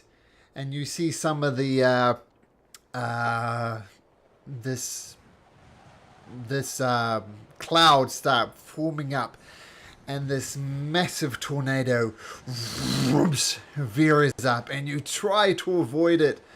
It almost seems like a magnet, though, and this tornado starts hurling its way straight towards you. This weather is just out of control. I need everybody. Actually, we'll go over here, just for the sake of it. Whoops. I need everybody, including the NPCs, to make me a... Oh, lost my page. Make me a strength saving throw. Strength saving throw. Why are we on this page? Ah, because I have to roll for the NPCs, that's why. Oh. That's just easier for me. Bye, guys! I dragged you onto completely the wrong map. That was a mistake. That's Motherhorn. I thought I dragged you. I'm dragging you to the Cyclops, sorry. That's what I meant to do. Okay, so Gleam. We'll do Gleam first. Strength saving throw. It's Gleam. Polynella. Not noted for her strength. And Amador. Okay. So, let me read the text here exactly. So the tornado starts whipping around you. Instantly, Gleam tries to hold on, and with her natural one, she gets sucked up, followed quickly by Polynella, who rolled a 1 adjusted, followed by Amador, who sucked up in this tornado. Watching on in horror as Strash trying to hold on desperately to a rock. You too get sucked up in the tornado. Matilda, you keep hanging on, boom, and you fall, and as you pinball off Idolix, you lose your strength, you let go as well, and as Strash, you thump into Coon, and Coon, everybody gets sucked up into the tornado. This was a group check, and the group check failed, thanks to the NPC. Oh. And I'm a shooting star. Whee! And everybody can take that amount of bludgeoning damage. Okay. Oh. How much health does Sister Amador have? 7, right? Mm-hmm. Yep. Ooh. Okay.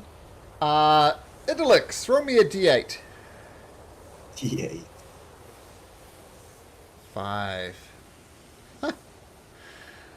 Okay, so you're just completely out of control. You have no idea what's going on. Interestingly enough, though, you get to look around the entirety of Prismere as you're many, many hundreds of feet in the air. So I'm just going to show this to you now. Making sure that... Yeah. So that's how everything fits together. Like you started here, right? Oh. Then you went over here. Now you're over here somewhere. And... You see... We want to go there. You do want to go there. Yep. Huh? Okay, so, anyway, where do you land? In fact, this tornado is blowing you all over the place. So say you get swept through the swamp, you get swept through the woodlands, and you get dangerously close to the Palace of Heart's Desires, this one here. And you could have landed anywhere in this locations via this tornado. But where you do actually end up, as you thump to the ground, is back in yon. The roll you made sees you all deposited thump on top of one of the Fey beacons. And then the tornado dies down. and you're all on top of one of the Fey beacons. Amador on the ground. Somebody do something, says Gleam. Can we help him? I'll try to do a medicine check. That's pretty much all I can do to Yeah, stabilize him. I can use my last spell slot to heal him. It's 3rd level, or should I save it? As you wish. If we just stabilize him, we'll have to wait till he wakes up, which will be hours. Yeah, that's true. Yeah, maybe we should try medicine check first. Yeah, Gleam is I'll beside assist since I'm herself. proficient. Okay, sure. You're proficient? Oh, I have- yeah. Yeah, I'm pretty good in it as well. I'll Maybe just you assist whoever's you doing two should assist each other. Yeah. Because I'm not proficient in medicine, so you have a I'm better not chance. proficient, but I've got a +6. I'll got a bring the plus smelling 7. salts. Yeah, I'll assist you. I'll bring the smelling salts. And Amador is dead while we're talking. This is bleeding out. Can I ask for guidance as well from my god? No, but the stars will give you guidance.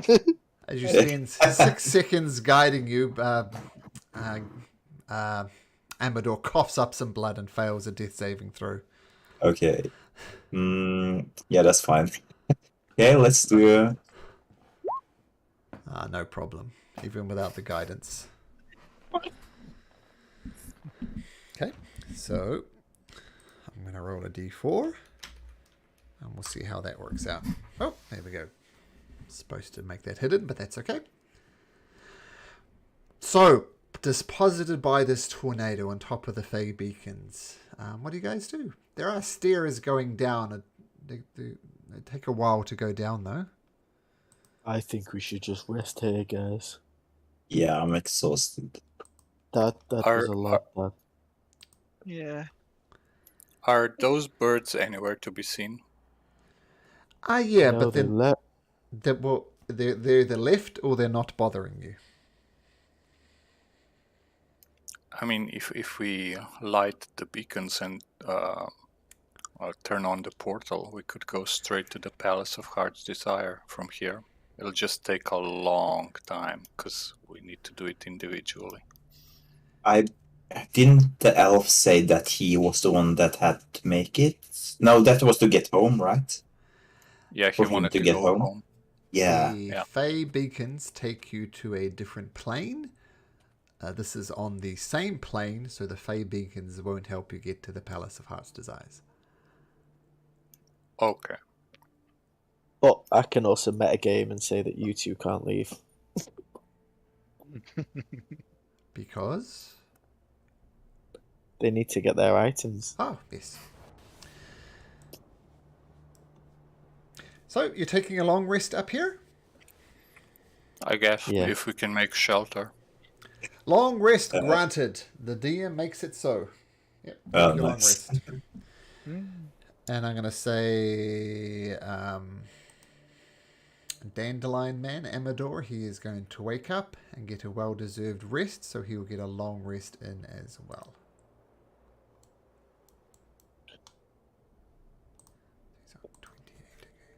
So no one stayed up for watch.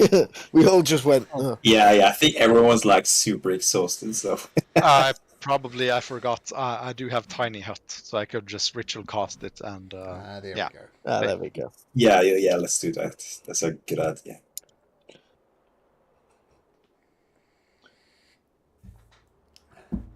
So, morning comes. The weather is just normally bad for Yon with the storms and the lightning going around. And Amador stops and says, well, that was closer than... barely survived by the skin of the teeth there, my friends. I'm glad Polynella is with me. Hopefully the Cyclops will just leave us alone now. Know that we're more than a match for him. The question remains, though. Where to next?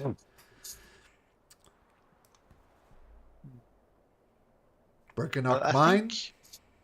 I think Briganock Mine might be the best choice. we just have to find some way to bypass that sleep gas thingy. Perhaps the Corrids know something.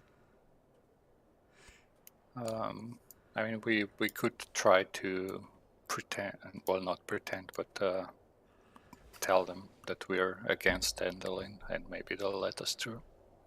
Yeah. Perhaps they don't like her.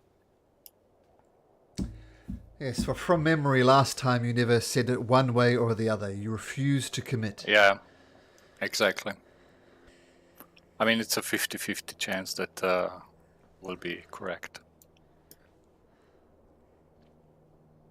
And we did promise that we'll save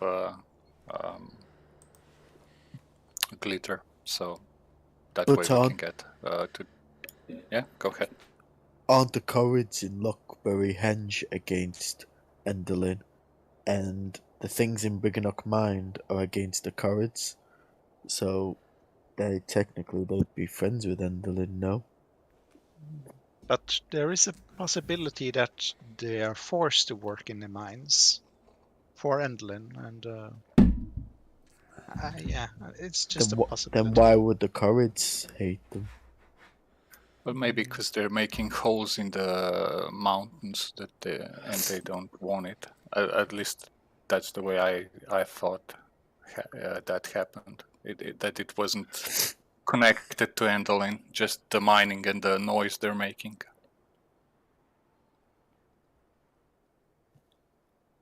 Maybe. I mean, we can try, if nothing else. Well, it seems the worst thing that could happen was just to go to sleep and they'll drag us out of there. And at least we'll know where they stand. I'm just going to consult the stars for weal or woe, by the way. Okay. So, odd. Well.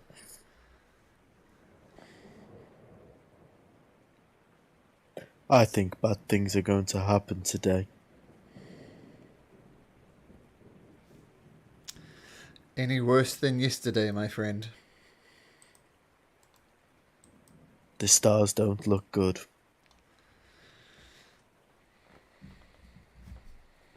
Never tell me the odds. Getting aren't good. Well, first of all, we have to climb down this mountain. Let's hope it doesn't start with us falling off of it. There's a winding steps leading up to the Fey Beacons. They're 200 feet high, and it's fairly easy to go down. It's shown well on this one here. See the stairs? So not too hard to descend. Natural ones happen. But the way in Briganock Mine leads to Mulderhorn, correct? But why do we want to go back to Mulderhorn, even though it's a hidden passage? There's Gleam's sister, and Glister is still trapped there. Yeah, that's right. There's the stuff where me and Kuhn's lost items. Oh yeah. Things. Yeah, we didn't get them. Yeah. Gleam speaks up for a second and says, my sister actually reached out to me in the night. We managed to do this sometime, and we are twins. We have like a mystical connection keeping us. And she is still in Motherhorn. She is locked in some type of jail. She says she's made no attempt to escape because she's trying to be on her best behavior. Some sort of threat that the old hag has over her. So she is in Motherhorn, I can confirm that, and she is in some sort of prison, jail, something like that.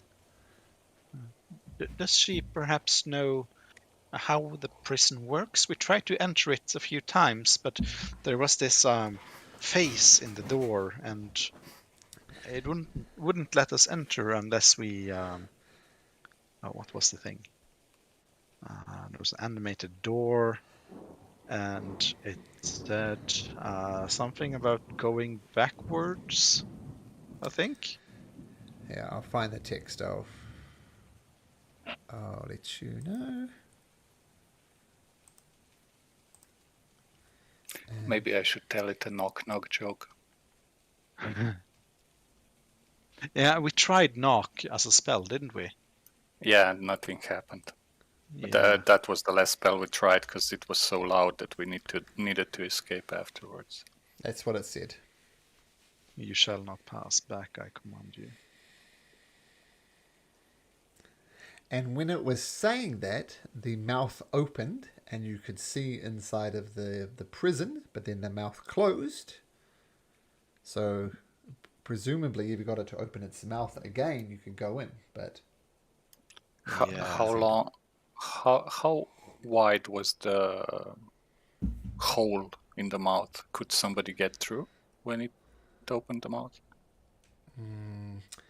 any one of you could fit through. It might be a bit of a squeeze for Astraeus, but if the mouth is open, you could get in. It's like 3 foot, I could also 1 foot high, 3 foot wide, so that's enough.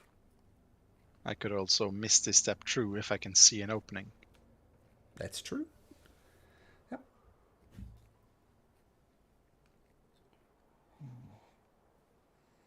But it wouldn't. It said the command word only once, and when we try to approach individually, it wouldn't repeat it. Perhaps it has a timer on it, or perhaps if it sees someone new, perhaps you, Amador, or you, Gloam.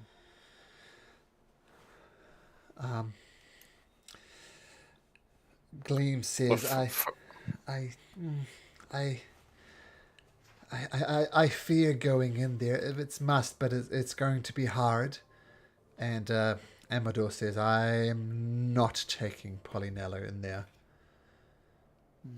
I will help you what I can, but if Polynella falls, and she is a sweet, gentle bee, a simple blow would fell her. I will not take her in there.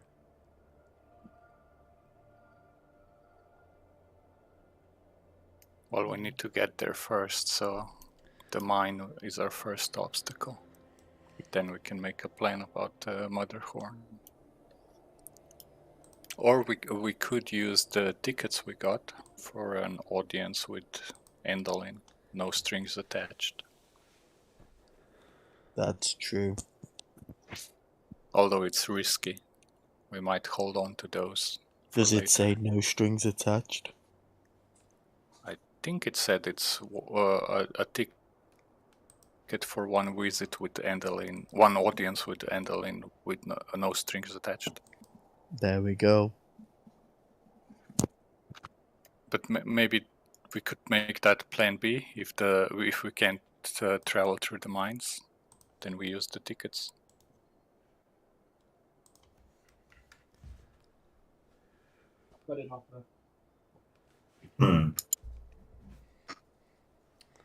But I'm trying to think one step ahead of that as well.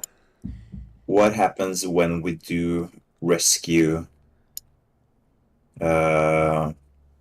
What's her name again? Glitter? Glister, yeah. And get your items back. Then we would probably want to leave Motherhorn, but do we even know of any ways to escape this realm without going through the Fey beacons? No, but I mean the Fey beacons would take us back to the Witchlight Carnival or wherever it was when we started. But we want to go to the to save Zabilna, don't we? So we can end the Hag's rule. Yeah. I'll ask.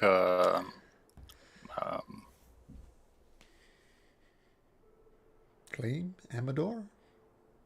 How we could get to the Palace of the Heart's Desire. Both Gleam and Amador says they have no idea. Do you know of anyone who would know? Amador says, I don't know. I mean, the answers, we haven't got the answer. The answer is either presumably in Motherhorn or perhaps in the Briganock mines. And We've done the Fey Beacons, we've searched Lockberry Hens, we've sat on the Astronomer's Throne, but we haven't fully explored Motherhorn or the mines. Be one of the two places.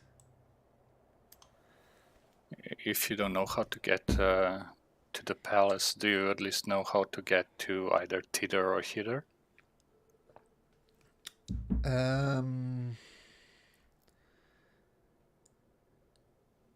Let me check.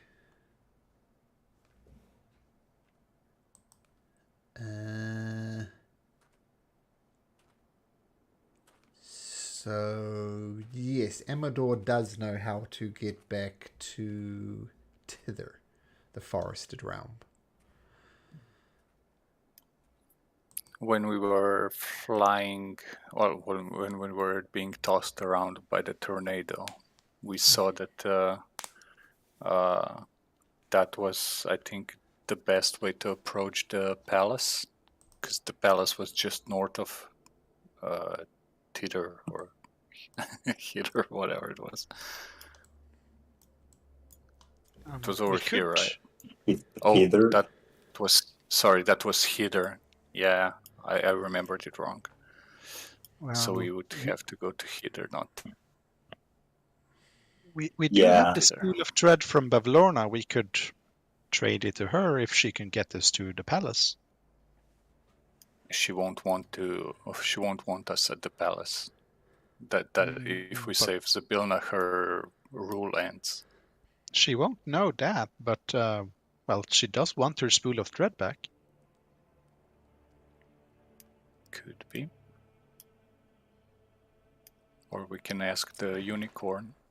I'm kind of hoping that the other unicorn is in the prison at Motherhorn. By the way, not Glisten. Glean? Glean, yes, thank you. Glean, when you were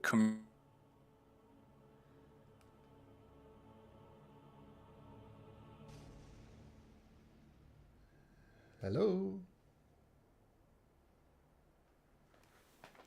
Did he disconnect? Missing. Coon? communicating with your sister, did she ever mention other... Can you hear me? Now we can. So when you were communicating with your sister, and carry on.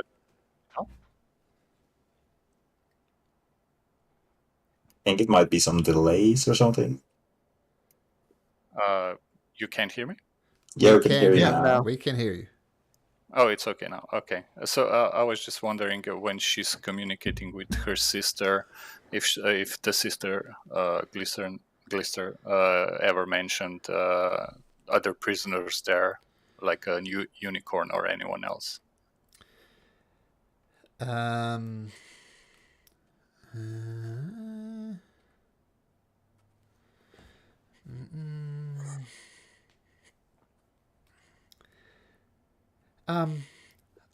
She didn't mention it one way or the other.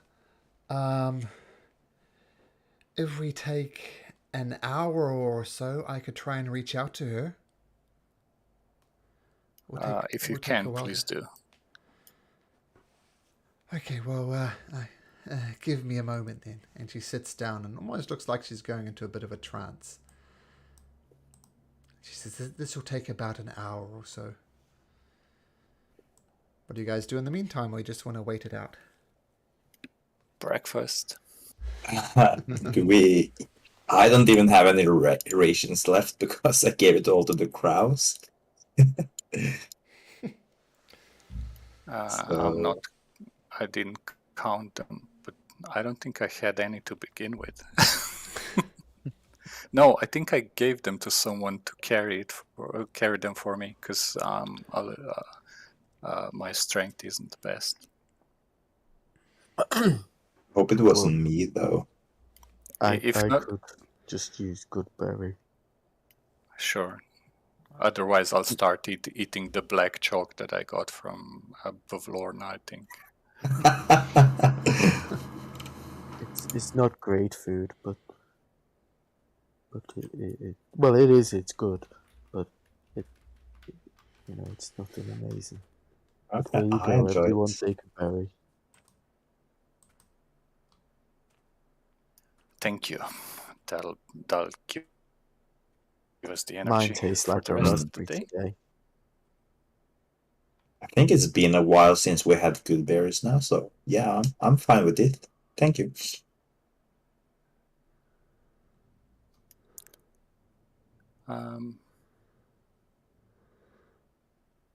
Would the other and would Glean and the others also like a good berry, or do they have anything to feed Oh, yeah, themselves? so I've got 10, one for everyone. Okay, so we'll assume you hand nice. those out. Yep. I will leave one on Gleam's lap while she's in a trance.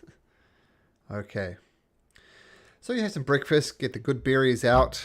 Always a good idea to hand them out as your good berries pop, pop, pop into existence.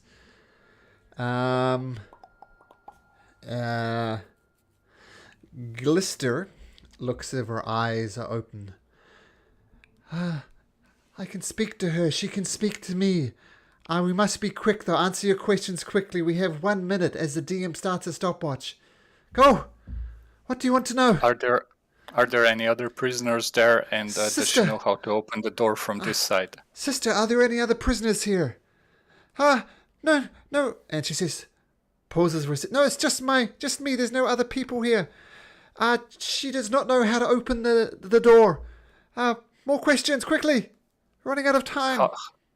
How did Endelin open the door when she brought you there? It just Or opened. whoever it was.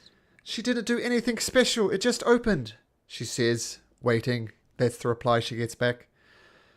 Quickly, what else do you want to know? Sister, I miss you. I love you. Are you single? Oh, I'm not answering that. I have to bard. I haven't barred it in so long. Oh, she says, Endlin has lost a key and is upset about it. And her minions have been searching for it, but to no avail. And that's it. My connection is severed. Well, that's okay. Did we get a key? It was very useful. Thank you. Didn't we get a key somewhere in Motherhorn or somewhere? Does anybody have it in their inventory? Have what, sorry? I think A key. I think the Do I ghosts remember talked that? about something. They said, let me remember. When the moon obstructs the sun, creeping Lynn will come undone. Play to her passion, stay unscript. A cat, a horn, or a shadow ripped. So we have a horn. We also have a cat. Yeah. Oh, a shadow ripped. ripped. Yeah, That's, she wanted to take my shadow, but I didn't give it to her. Yeah, she had those scissors that she could cut the shadow away from with them. And finally, the Fool's Scepter is the key. So that's the Mr. Light, I think. His scepter. Yeah, except it says one or the other, right? Not all three of them together. So we already have one. Yeah.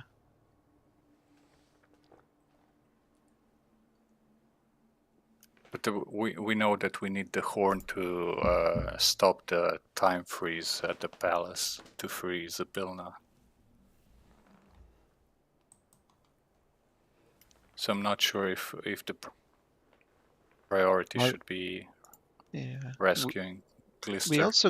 We also got this iron key from some trees. I think. That might be the key that Endelin's looking for. Maybe she lost it in the forest. Yeah, we found that in Hither, the first place.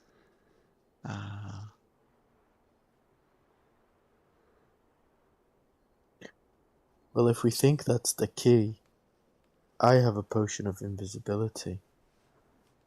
We can go in or I can go in and unlock it. I also have an amulet of proof against detect magic, so no one would be able to detect me via magic. Ooh. I can also come with you invisible. And I think I might be able to make one more person invisible. Yes. I also have some pixie dust, which we got from the carnival, which I've been holding onto. Maybe it's just so you could fly, but it only lasts for 1 minute.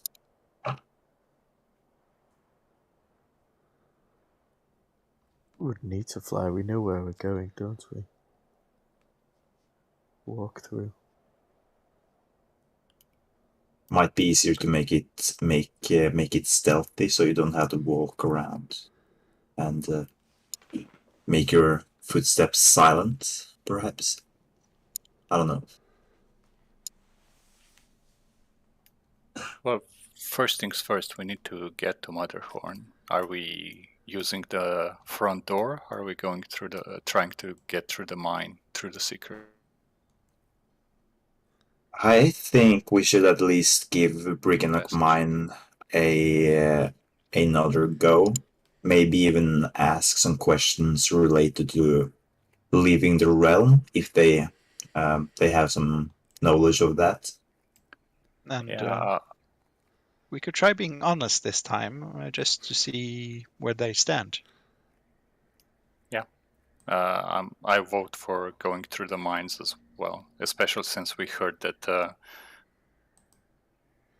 the secret to traveling to the other parts of the realm could be in the mine.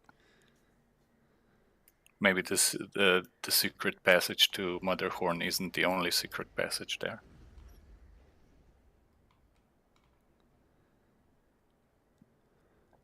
I guess it's decided then. Yeah. Off to the mines we go. Hi Okay. ho, hi ho, off to the mines we go. So, you descend from the Fey Beacons. It's a little bit peerless, but Polynella, no problem. She just buzzes on down. You get to the bottom of the Fey Beacons. The weather here is terrible once again, but not so bad that you've swept around on a tornado. And you eventually come around the lake, back to the entrance of the Briganock mine. What do you do? Do you enter the mine?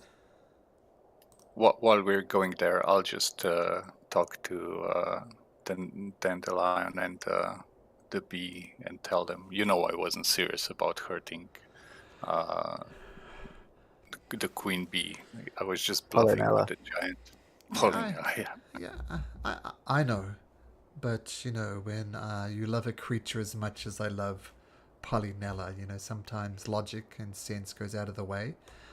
I imagine I came across angry, even though I knew it was a bluff, but I know you would never hurt Polynella.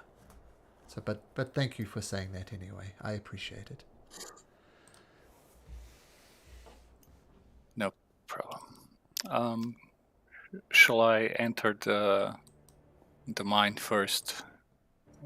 It seemed I seemed to be able to resist the sleep spell, or should we just go all at once and hope for the best? Just Let's as see if we Kuhn can- said that and he walks on ahead, I'm just going to say to Emador, he was just goating around.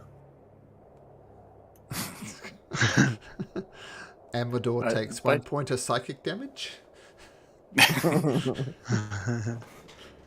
That's not fair. Anything I say hurts people.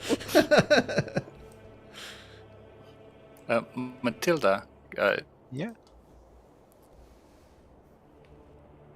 Yeah? can you maybe cast that spell before we enter the mines? So maybe you can detect where the sleeping spell comes from? Which spell? Detect magic, if you can cast it. I don't know that one. Sorry. Oh, okay. I don't know. I don't know it either. Does anyone else know it? I look at everyone else, like including the NPCs. No, what? Sorry. Detect magic. Oh, I can detect magic. Amador and Gleam both shake their head. no. I can detect magic. You could. Yes. Could you maybe cast it before we enter the mine? Yeah. It just might tell give me us a when. warning. I can detect it, and if need be, I can dispel it too. Okay, great. Okay. Can you cast it as a ritual? It's sort of a thing that all furbolgs can do, but Oh. it's only like once we do, we need to sleep again. Oh, no problem. We just need it for the entrance for now. You want me to do it now? Right before we enter, yeah. So, like before we entered the area where everyone was put to sleep. So, if it's a spell, we might detect it in advance. Okay. Okay. So just before, Astraeus cast Detect Magic. And as I said before, the mine is open. You can just wander in if you like. From the outside, if you remember, you hear tap, tap, tap, tap, tap, tap, tap, tap, tap. Just signs of, seems like hundreds of what sounds like tiny pick hammers. And pickaxes and hammers just chipping away at something. As soon as you enter the mine, this tap, tap, tap, tap stops. Hmm. He seems again. It's okay. We can handle this. And I'll give Idolux, Astraeus, and Matilda bardic inspiration before Nice. we continue.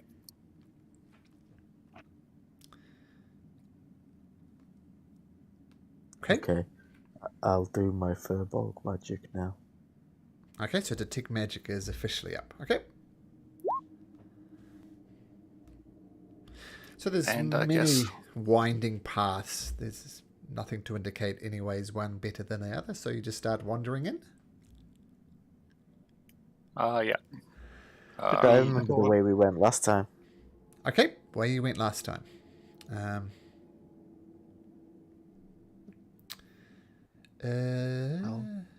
We could call out is there a way this, this guy called Molliver, wasn't he? The leader? Yeah. We could call to him. Or we could scream on top of our lungs, we hate Bavlord, not Bavlord, Endolin. And see what happens. Good try.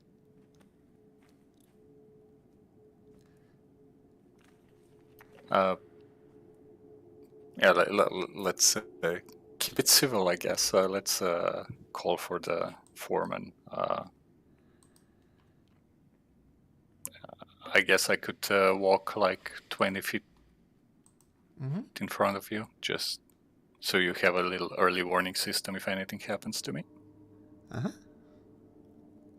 By the way, Matilda. Yeah?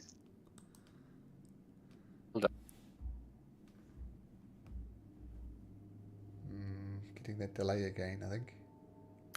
Sorry, I was asking for mage armor if she can spare the spell slot. Oh, yeah. Yeah, I'll cast Mage Armor on you and on me as well. Okay, Mage Armor cast. Boom.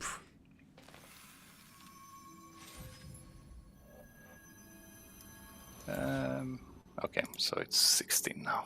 Thank you. Much appreciated. No worries. And I'll walk along the tunnel and yell out the name of that foreman. Which is Molliver. Molliver, yeah. I was just checking my notes. I know some of you already know it. Molliver. Molliver! Sir Okay. Molliver! Are you here? Can somebody get Sir Molliver, please? Thank you. Much appreciated. I'll just be yelling as I walk along. So you're just requesting an audience with Molliver. Okay. So you make your say, Molliver, Molliver. You enter further into the mine following these twisty roads. I know Detect Magic is up, but I'm going to ask you to make a Constitution saving throw anyway. Everybody, please. Is it against the spell? Because advantage against spells and stuff. No. Can I cast resistance on myself when we get somewhere into the entrance? It lasts for 1 minute. You could have done that if you told me before I asked you to make the saving throw. Oh, yeah, sure. No worries. Wisdom, right? No. Constitution, yeah. Save. Yep. And you have a bardic inspiration as well. Okay. What's the bardic inspiration die? 1d8.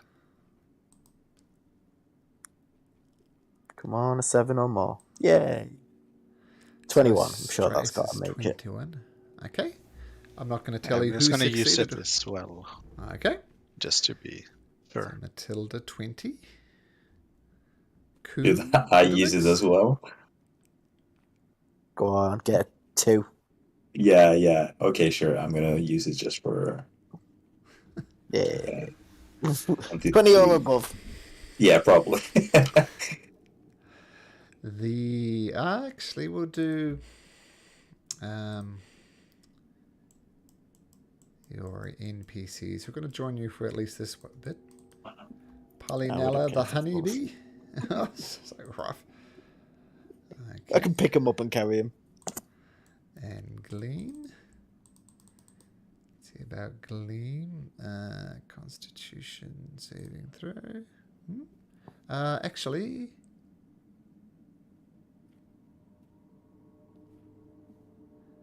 do any of you have the Fey ancestry things that mean you can't go to sleep? I'm a fey creature, but I'll check. That's the elven thing, isn't it? Yeah, but I'm not sure. Yeah, but I'm actually fey. I see it in your features and traits thingamajig. See if... Yeah, it doesn't say that I'm immune to sleep. Oh, you're not immune to sleep. Nope. I guess that'll just be like elves and Kalishtar and stuff, won't it? Well, actually, the honeybee, Polynella, falls to the ground. Gleam, who would fall to the ground, but he's immune. Gleam. Yeah, Gleam is immune to being put to sleep. This is a magic. It's not the sleep spell, but it is still magical. And I'll just check for Amador, because Amador failed. Yeah. So Amador and Polynella fall to sleep in each other's arms, we'll say, because they're nice. And the rest of you resist it. And spoiler alert, the DC was 19. So inspiration saved you all. Otherwise, it would have been led by Kuhn and Kuhn alone. What do you do? I will. I'll pick up who fell asleep. Gleam. Amador and Polynella. Yeah, they're both light. I'll pick them up. Sure. So you pick him up, continue on to the mine, and eventually, as we're yep, as we're traveling further now that this happened, I'll use my counter charm ability and start playing a song that gives us advantage on saving throws against being frightened or charmed. okay. That is counter charm. Okay, good. So, eventually you come into a more open chamber, and there's a dozen of these little creatures. These are tiny, kind of about the size of of a mouse. Maybe a bit bigger than a mouse, like I don't know, a small dog, something like that. And you also see the creature previously established as Molliver. And No, it's a person. yeah, it's a person, yep, much larger than the rest of them, just normal humanoid size. And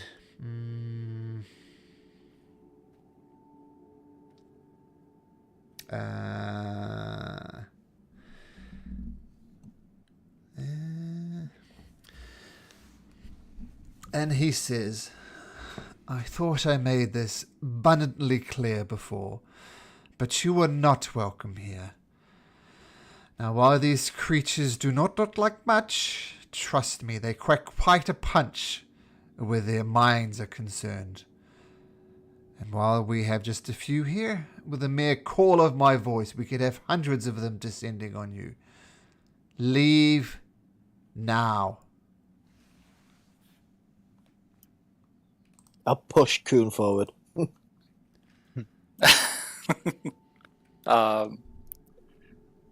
Or nudge him forward, considering both my arms are full. We got off on for the first time.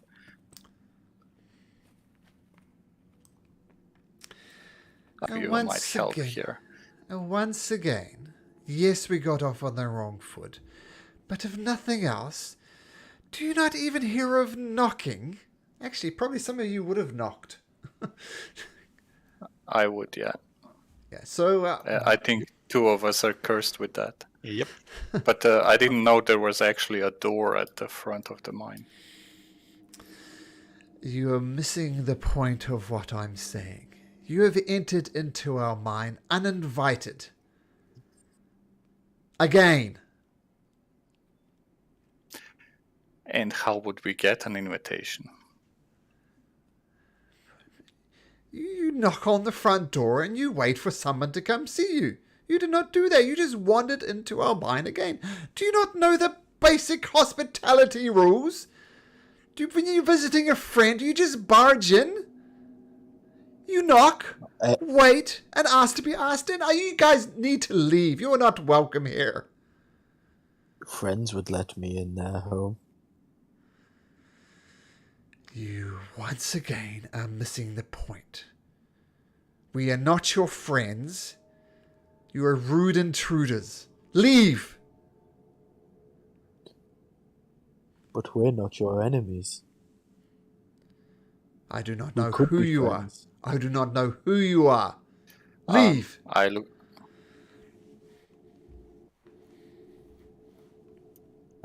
at the others and say, shall we go back to the entrance and knock, see what happens? Just tell him why we're here. Or her. I already did. Like I said, we're here to mess with Endeline and hopefully bring her rule to an end. Wouldn't that be worth a minute of your time? You can stop slaving here in the mines. I know she takes all of your gems. We've seen them at the Motherhorn. Make me a persuasion check, Kuhn, as if your roll on the dice will actually matter. It might, if it's over 10. 22. Of course it's not.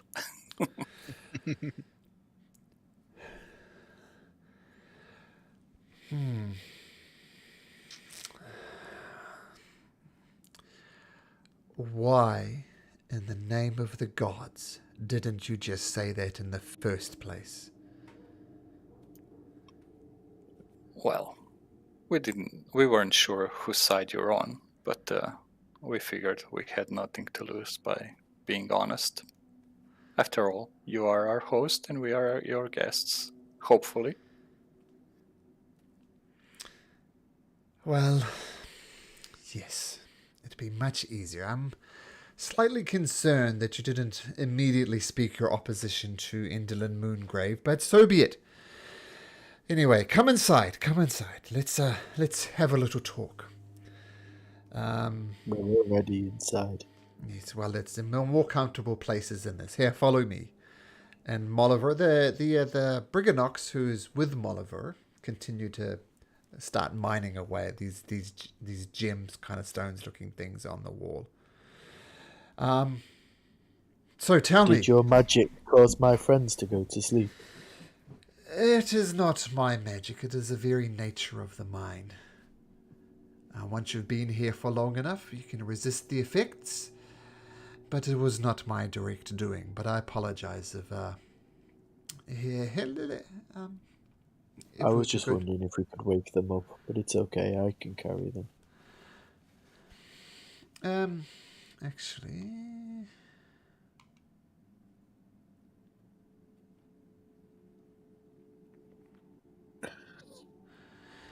I'm afraid your friends will stay that way for an hour or so.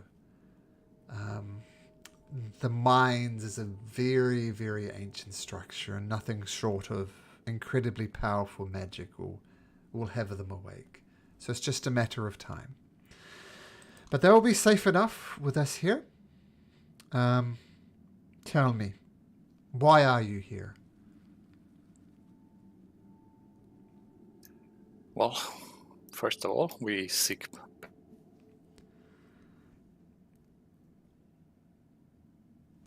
bad anymore, as we've caused some.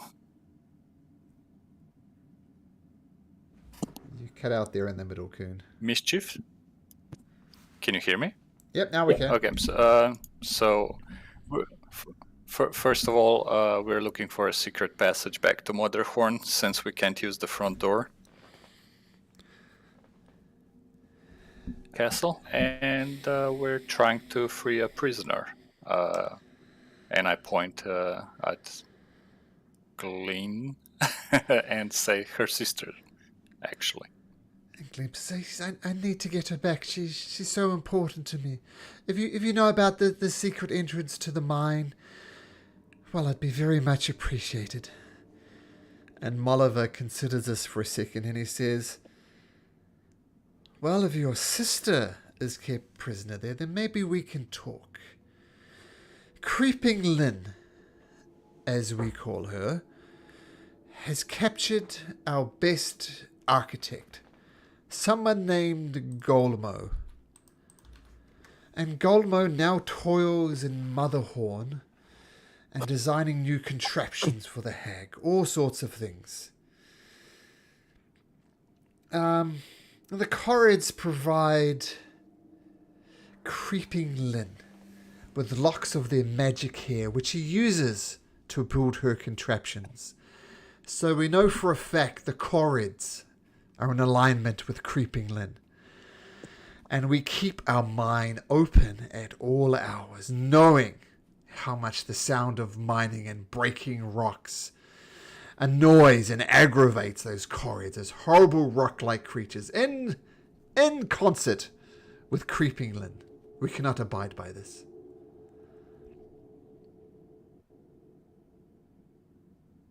The Corrids wouldn't do that. They don't like Enderlin. Then why do they supply her with their hair? She may take it when, she might kill them and take it, or take it without them knowing. Or they might only do it to survive, but from what I could tell, they didn't like her at all. Yeah, I recall they spoke about something or someone called the Bitter End. Is that Endelin? That is Enderlin, yes. I don't think they like her either. Maybe they're forced to give her their hair, just like you're forced to give her the gems, and then she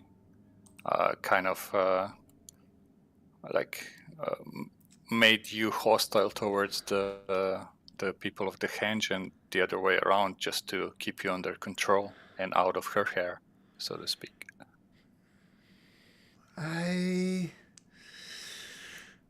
Divide and conquer. I want to believe you. I really do. But if everything you're saying is true, as far as we understand, Creepingland has an abundant supply of their magical hair. That is the deal that they've made. So if they're so anti-Endelin, why do they have her? Why are they supplying her with the hair?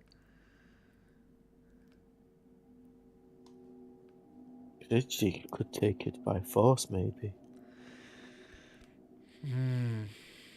This is interesting to consider. I'll tell you what. We could go ask them. Oh, you could. But, if you ask them, what are they going to say? No? How am I supposed to believe that? I'm very good at reading people. For some weird reason. I'll tell you what. Give us a moment. I'll confer with some of the more senior members of the Brickenark clan. And we'll see if we can come to a tie. But this is a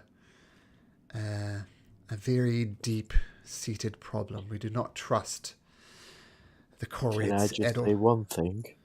Of course. If we are enemies of the Corids, not the Corids, Endelin, and the Corids are ally, then why would they give me some of their hair to use against her? And I'll show the bit that they gave me. Wow, that is a mighty sign, no doubt. As you no doubt know, the hair of the Corids is a quite miraculous thing, shall we say. It is very, very powerful hair. I will take this into consideration as I confer with the Briganox, but you raise an interesting point. Unless, of course, you got the hair from Endelin. And this is yet another double play from her. Trust me, we are not with Endelin. Didn't they teach us the dance that makes that? Yes, but then that will use the hair. No, yeah, but if you do, I'll tell Mollivar. Mollivar, sorry. They taught us the dance that makes use of this hair. They wouldn't do that. Teach that to their enemies. Would that prove that we're allies?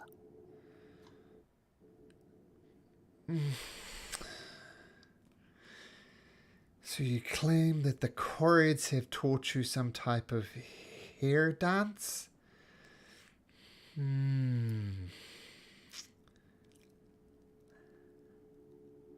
let's see this dance. They wouldn't. Then. I don't think they would teach you to.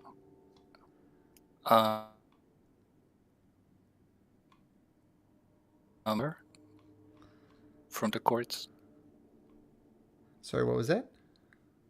I'm asking the others if we only have one hair. Because we would need hair to prove that the dance works, right? Otherwise, it's just a dance.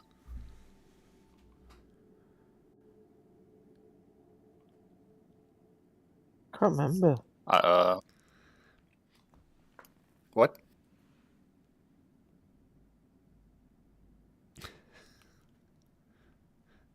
I just can't remember. Can you hear me? Yeah, we can hear you. Yeah. It doesn't sound like anybody's Oh, yeah. got hair or don't remember if they have hair. Okay.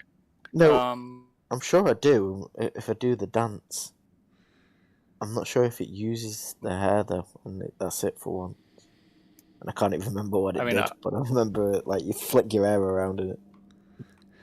I think it turned the hair into a rope, and it was able to tie someone up or something. It was a while ago, sorry. And I'd have to go through my notes to see what it does exactly. Can I roll a history check? The DM. There you go. That's what you can do. So if to perform it, no problem. And if anyone wants to join me, that much better. Oh yeah. Okay, so Join what? Doing the Cory dance. Oh yeah, I can't help you help with that. Sorry. okay, so you whip your hair back and forth, and the hair magically starts moving. What do you do with the hair? Just get it to wriggle around?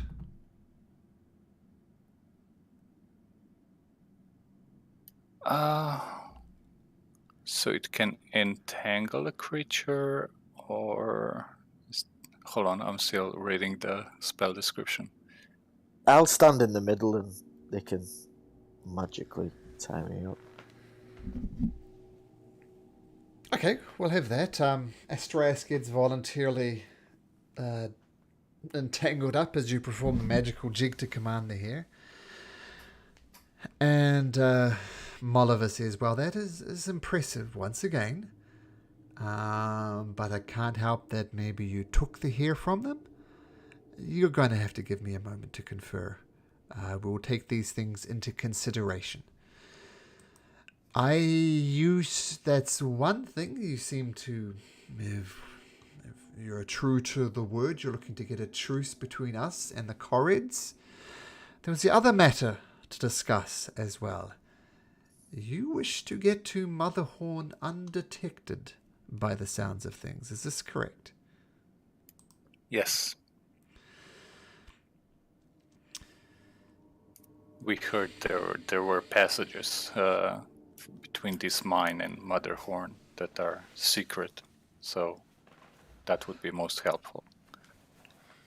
There, I can confirm the presence of the passageway that'll get you into effectively the basement of Motherhorn, but due to our initial, at best, misunderstandings, I'm going to need you to do a little something for me.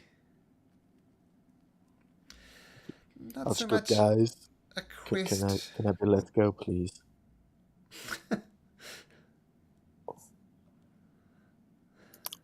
What would you require of us?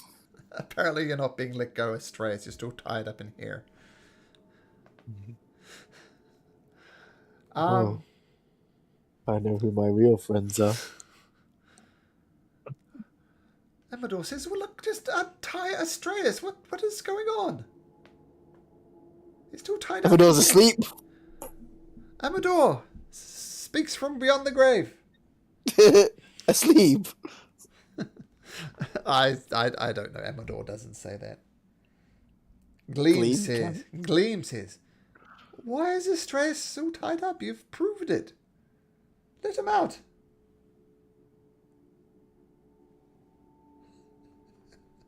Sorry, Astraeus. Now, might be having Coon. Can you hear us? Matilda, Idylix? Yeah, I can hear you guys. Oh, you're just ignoring him. Okay. Well, who's controlling the hair? I'm not. I guess I was, since I was doing the dance. I'll let him go. There we go. Finally. All right. So, we need you to do a quest/test. Now, there's this place deep inside the mine called Rivenwish Chasm. Rivenwish Chasm, which is a huge gash in the earth, in which the Briganauts hurl malignant wish stones, the ones born out of evil wishes. Now,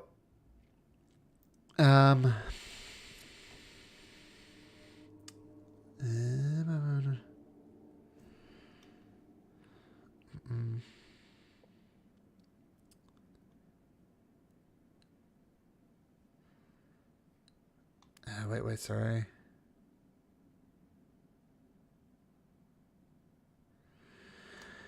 Now, Rivenwish Chasm.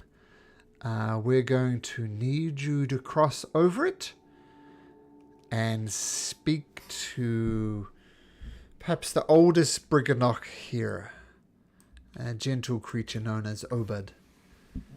So cross Rivenwish Chasm, talk to Obad. If he deems you worthy, he will show you the secret passage through to Motherhorn. Does that sound like a fair enough compromise deal to you? Yeah, it sounds like a good deal. What kind of person is this Obad? Obad is the oldest Briganock we know. Talk to Obad, and if Obad deems you worthy, we'll show you the way to Motherhorn.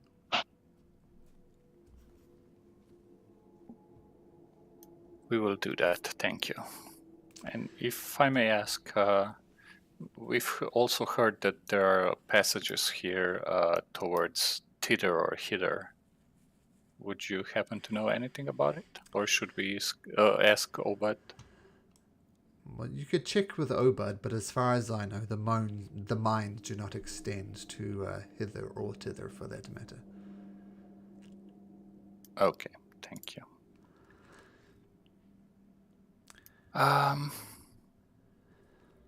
Please let me give you a little gift in return for your hospitality. And I give him spectacle frames in the shape of butterfly wings. Well, thank you very much. This is splendid. Thank you. I'm glad you like them. Which way is it to Obad and the Rivenwish Chasm? Yes, follow me. And he leads you a good 20 minutes or so to a bridge. And... oh, wait a second. Have my bridge set up quite correctly. And, the route ends in a gaping chasm, on the far side of which is a grotto full of stalactites and stalagmites. A truss bridge constructed of intricate wooden struts and beams spanned the 100-foot gap across the cavern. Beneath the bridge is darkness, dotted with purple lights. Well, says Molliver, here we are at jolly old Rivenwish Cavern. And best stay on the bridge and don't dally.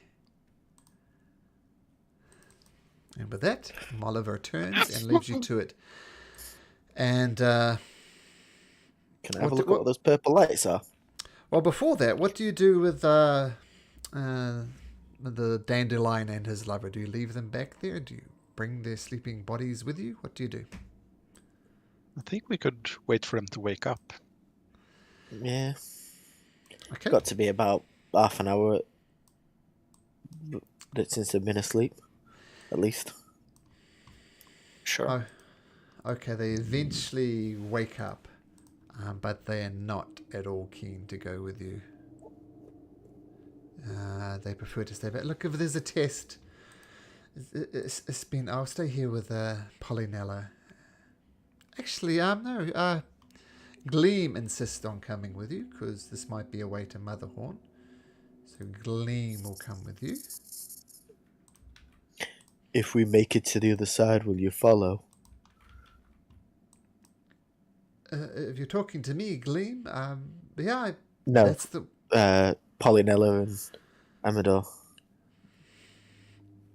Let us ponder that. That's a good question. If you don't want to walk across the bridge, I can make you fly with me. It's not the bridge. I'm just worried about Polynella, just taking her into a... I mean, they said that the chasm is filled with evil wishes. That's not something I want to take her to. See. Well, ask her if she wants to go through. Well, I will stay here if it's all the same to you.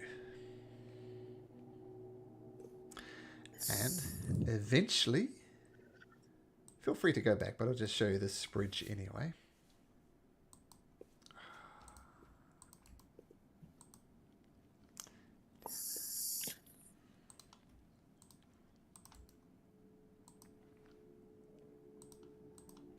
We saw them. No, you didn't.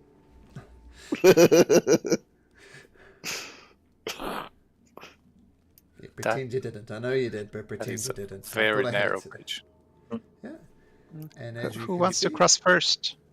I can walk in the middle, and if anyone falls, I can use some magic to make you float or fall safely. Can I check the bridge how sturdy it is? Sure. Make take an a look at investigation it. check. I'll assist. Okay, roll again, Coon. The bridge looks sturdy enough. You know, if you hacked at it, for example, Indiana Jones style, it would collapse. But it looks sturdy enough. You feel it could take all of you walking across it at the same time. Before we start crossing it, I will give Bardic Inspiration to Matilda and Gleam. Okay. Thank you. Matilda, Yeah. how fast can you go on your broom? Let's say Uh, if I start running, how much further than me could you get? double your Double. speed, I think. Okay. If I feel. Hmm. If you want to cross safely, I can make you fly as well. No, I'm okay. I just think we should all go one at a time. Yeah, I agree with that. You'd be the fastest, so you could go whoom all the way over. That's true. But I don't want to pressure you to go first. I can go first. No problem. Have you got any backup though in case it goes from beneath you or you fall? Because Matilda can just sort of fly away. I don't, that's true. I'm gonna give you the pixie dust I in do. worst Oh, case. sorry. Yeah, I have feather fall. Sorry.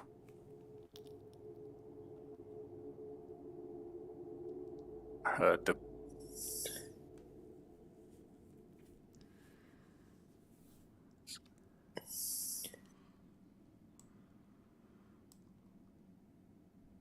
I'm still gonna give you the pixie So, dust. should I go first? Yeah, take the pixie Okay. dust as well. What does the pixie dust do again? I can link it. Ah, okay. Do we all have a backup plan in case the bridge collapses? Think I do. so. Matilda does. Does Gleam have one? Because it might be better to give the pixie dust to Gleam instead of me. Yeah. That would be I'll appreciated. pass it to Gleam. Thank you. And I guess I'll make a step across the bridge. I'm gonna give you guidance before you go. Thank you. Okay, you step onto the bridge. And just for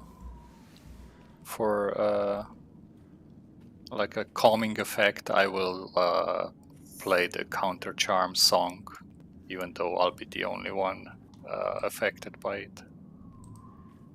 Not so far, sunshine. Come back here. Okay. So,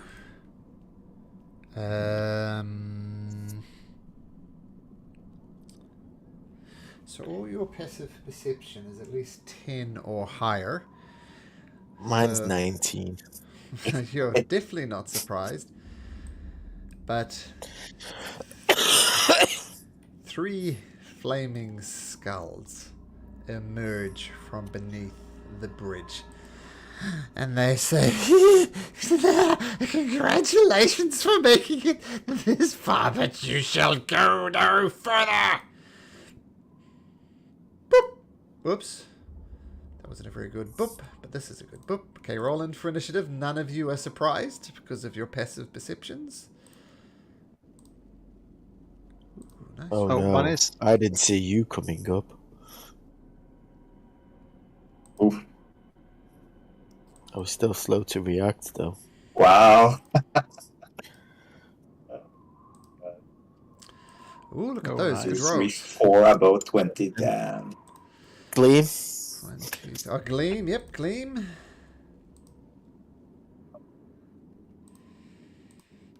Okay, so the flame skulls emerge from outing the bridge.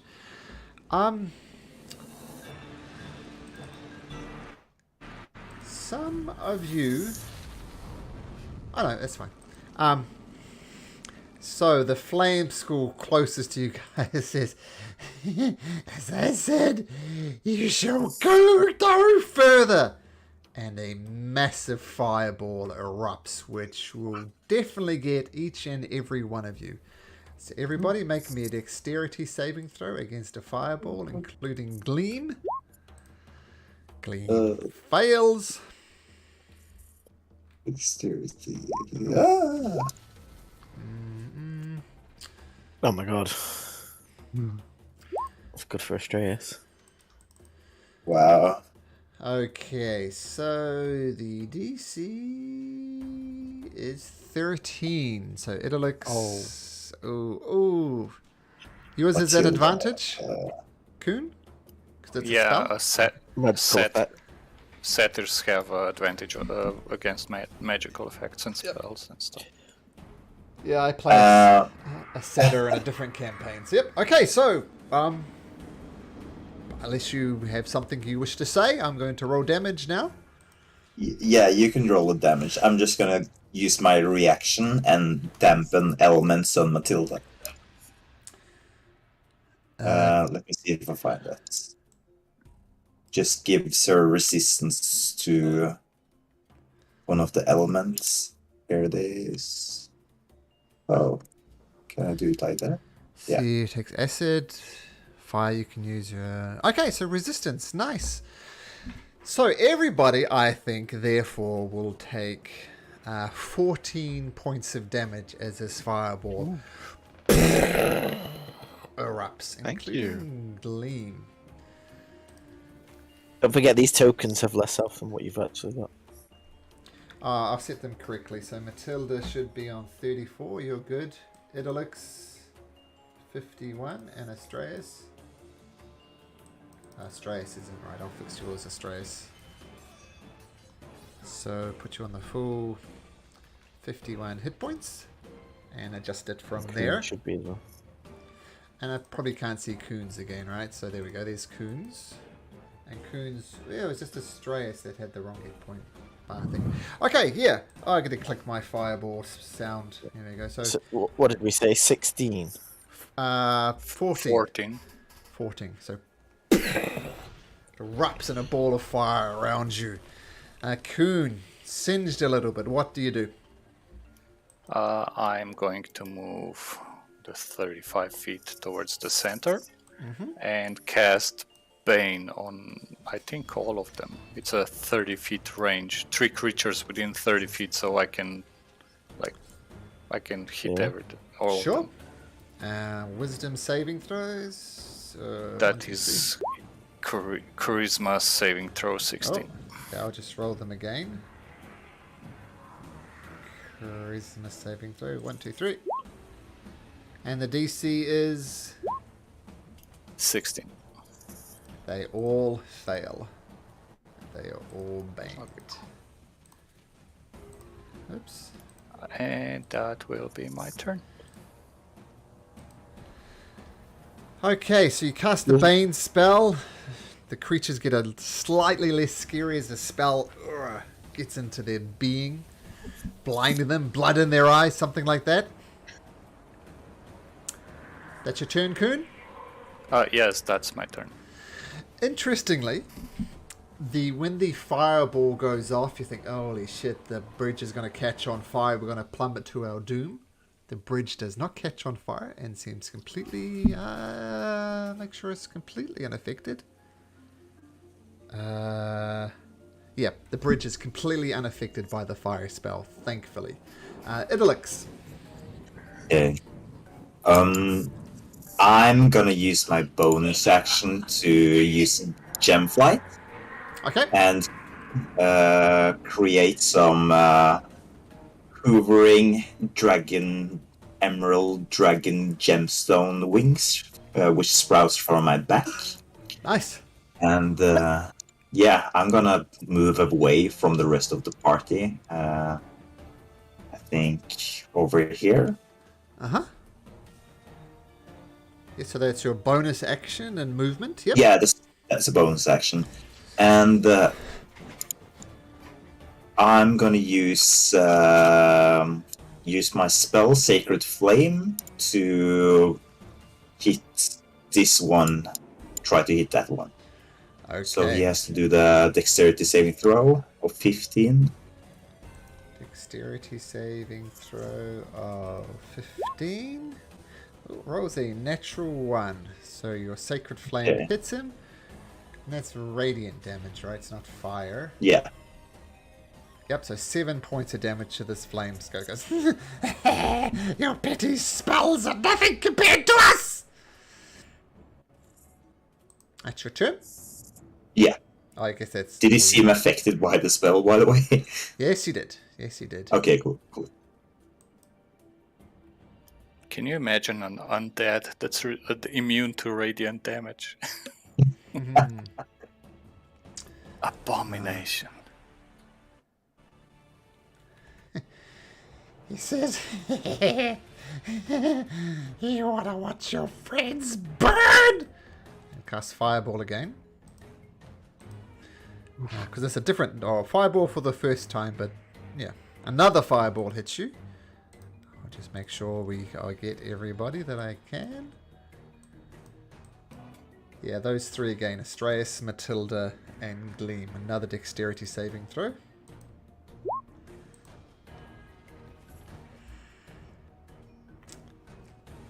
Oh, Matilda, that's good.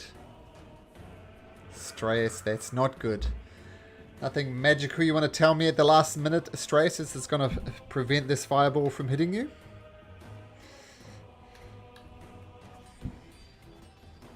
No, I cannot do anything. Okay, the fireball comes, explodes upon you. Gleam takes it. She falls to the ground, not moving. And Matilda, you take 16 points of damage, and Astraeus 33 points of damage. Can I use my... Okay, so Dampen Element is a reaction, right? And I just had my turn. Can I use my next reaction to use Dampen Elements on Astraeus? You can. Okay, then I will do that. Thank you. Gleam tries not to take it personally. Yeah, I can't even reach her turn. Okay, she won't take it personally then. Yeah. But she still technically has her bardic inspiration, but... what did she roll? She rolled... what is it, a D8? Yes. Yeah, I think so. She has a chance. Only on an 8, though. So- If she fails, she keeps the inspiration. Oh, okay, Unless well, she's why not dead. then? Why not? So Kuhn, let's have you roll a D8. On a D8, she will survive this blast. Has to be an 8, though. Yeah. Okay, but she still has her bardic inspiration. It's good to know. But she fails, erupted in flame, and she's a little smouldering slightly on the ground. And the flames go, one down! Matilda.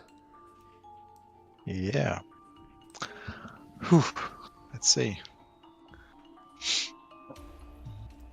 don't have much damage. Let's see the range. That'll move onto the bridge, so 5, 10, 20, 25, 30.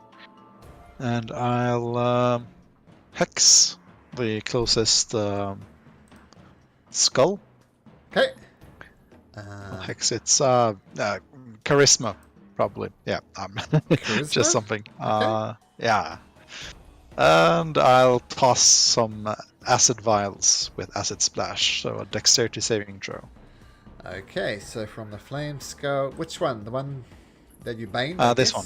Yeah. Yes. Okay, so what save was it again? Dexterity. Okay, he fails a dexterity saving throw as you throw acid in his face. Ooh.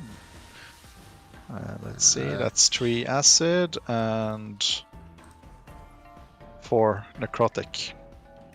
Okay, very good.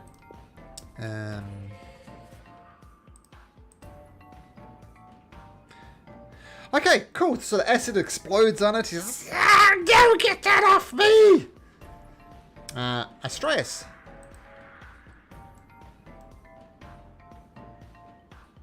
Form of the chalice. Whoosh. Nice. I'm going to starry form again. I'm going to healing word Matilda. Okay. We'll go 3rd level. Ooh. 13. Nice. And then 7 back to Gleam. Nice. Gleam. Ah! Takes a breath, comes back to life. She's still prone on the ground, but at least she's not dying. And sorry, how many does she get? 7. Oh, May thank the you. light of the stars heal you all. Oh, Astraeus, you're a saint indeed. I would have broken Glister's heart if I had died. Bless you, bless you. Do you stay there, Astraeus? I'll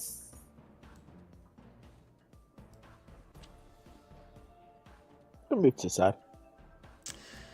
Okay, so with the healing magic erupting from you, things are good. Now, it's this Flame Skull's over here turn.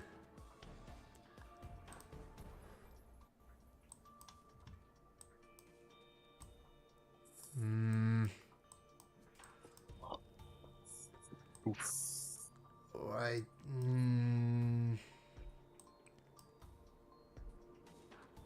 But would it get... Where would it hit there? Just blow up midair? Well, I think so. Let's have a look. The exact description. To a point you choose within Proximity range. trigger. Okay. Yeah, point you choose within range. Oh, that didn't come up, but yeah, it's a point you choose within range. So any point, so yeah, right here in the middle of nowhere. Yeah. Can it get all 3 of you, though? I think it can. Because Idolix is fully in it. Yep, all 3 of you. Dex saving throws, please. Astraeus, Matilda, Idolix. Let's hope it doesn't do like 37 damage if I fail. Ooh, Matilda. Oh boy. I can't save that with a D8, I Astraeus. TPK. Well, let's roll it. Let's see what happens. So everybody fails. Okay. It does 29 points of damage. Oh, So what does that mean? thank God. Oh, stress! Wow! Oh. But Matilda, not so much. Does Okay. anyone have a DM's inspiration to reroll? No. No. Okay, so the flame skulls are cackling. Now, fortunately, that's it for the fireballs. But this one is going to look at Kuhn and is going to fire a fire ray at it. Yes, I know about the Bane. What's your AC, Kuhn? 16. Even without the Bane, it misses. So a firebolt whoosh, shoots in your direction, and yeah, you just dodge it easily enough. And then it hovers away over here. Is it only one fire ray? Nah. Is it Scorching Ray or is it another spell? Because Scorching Rays have several, I think. It's a flame skull thing. It's not technically a spell. Okay. It's the flame skull thing, but it misses. Kuhn. First of all, Healing Word on Matilda level 3. Bum.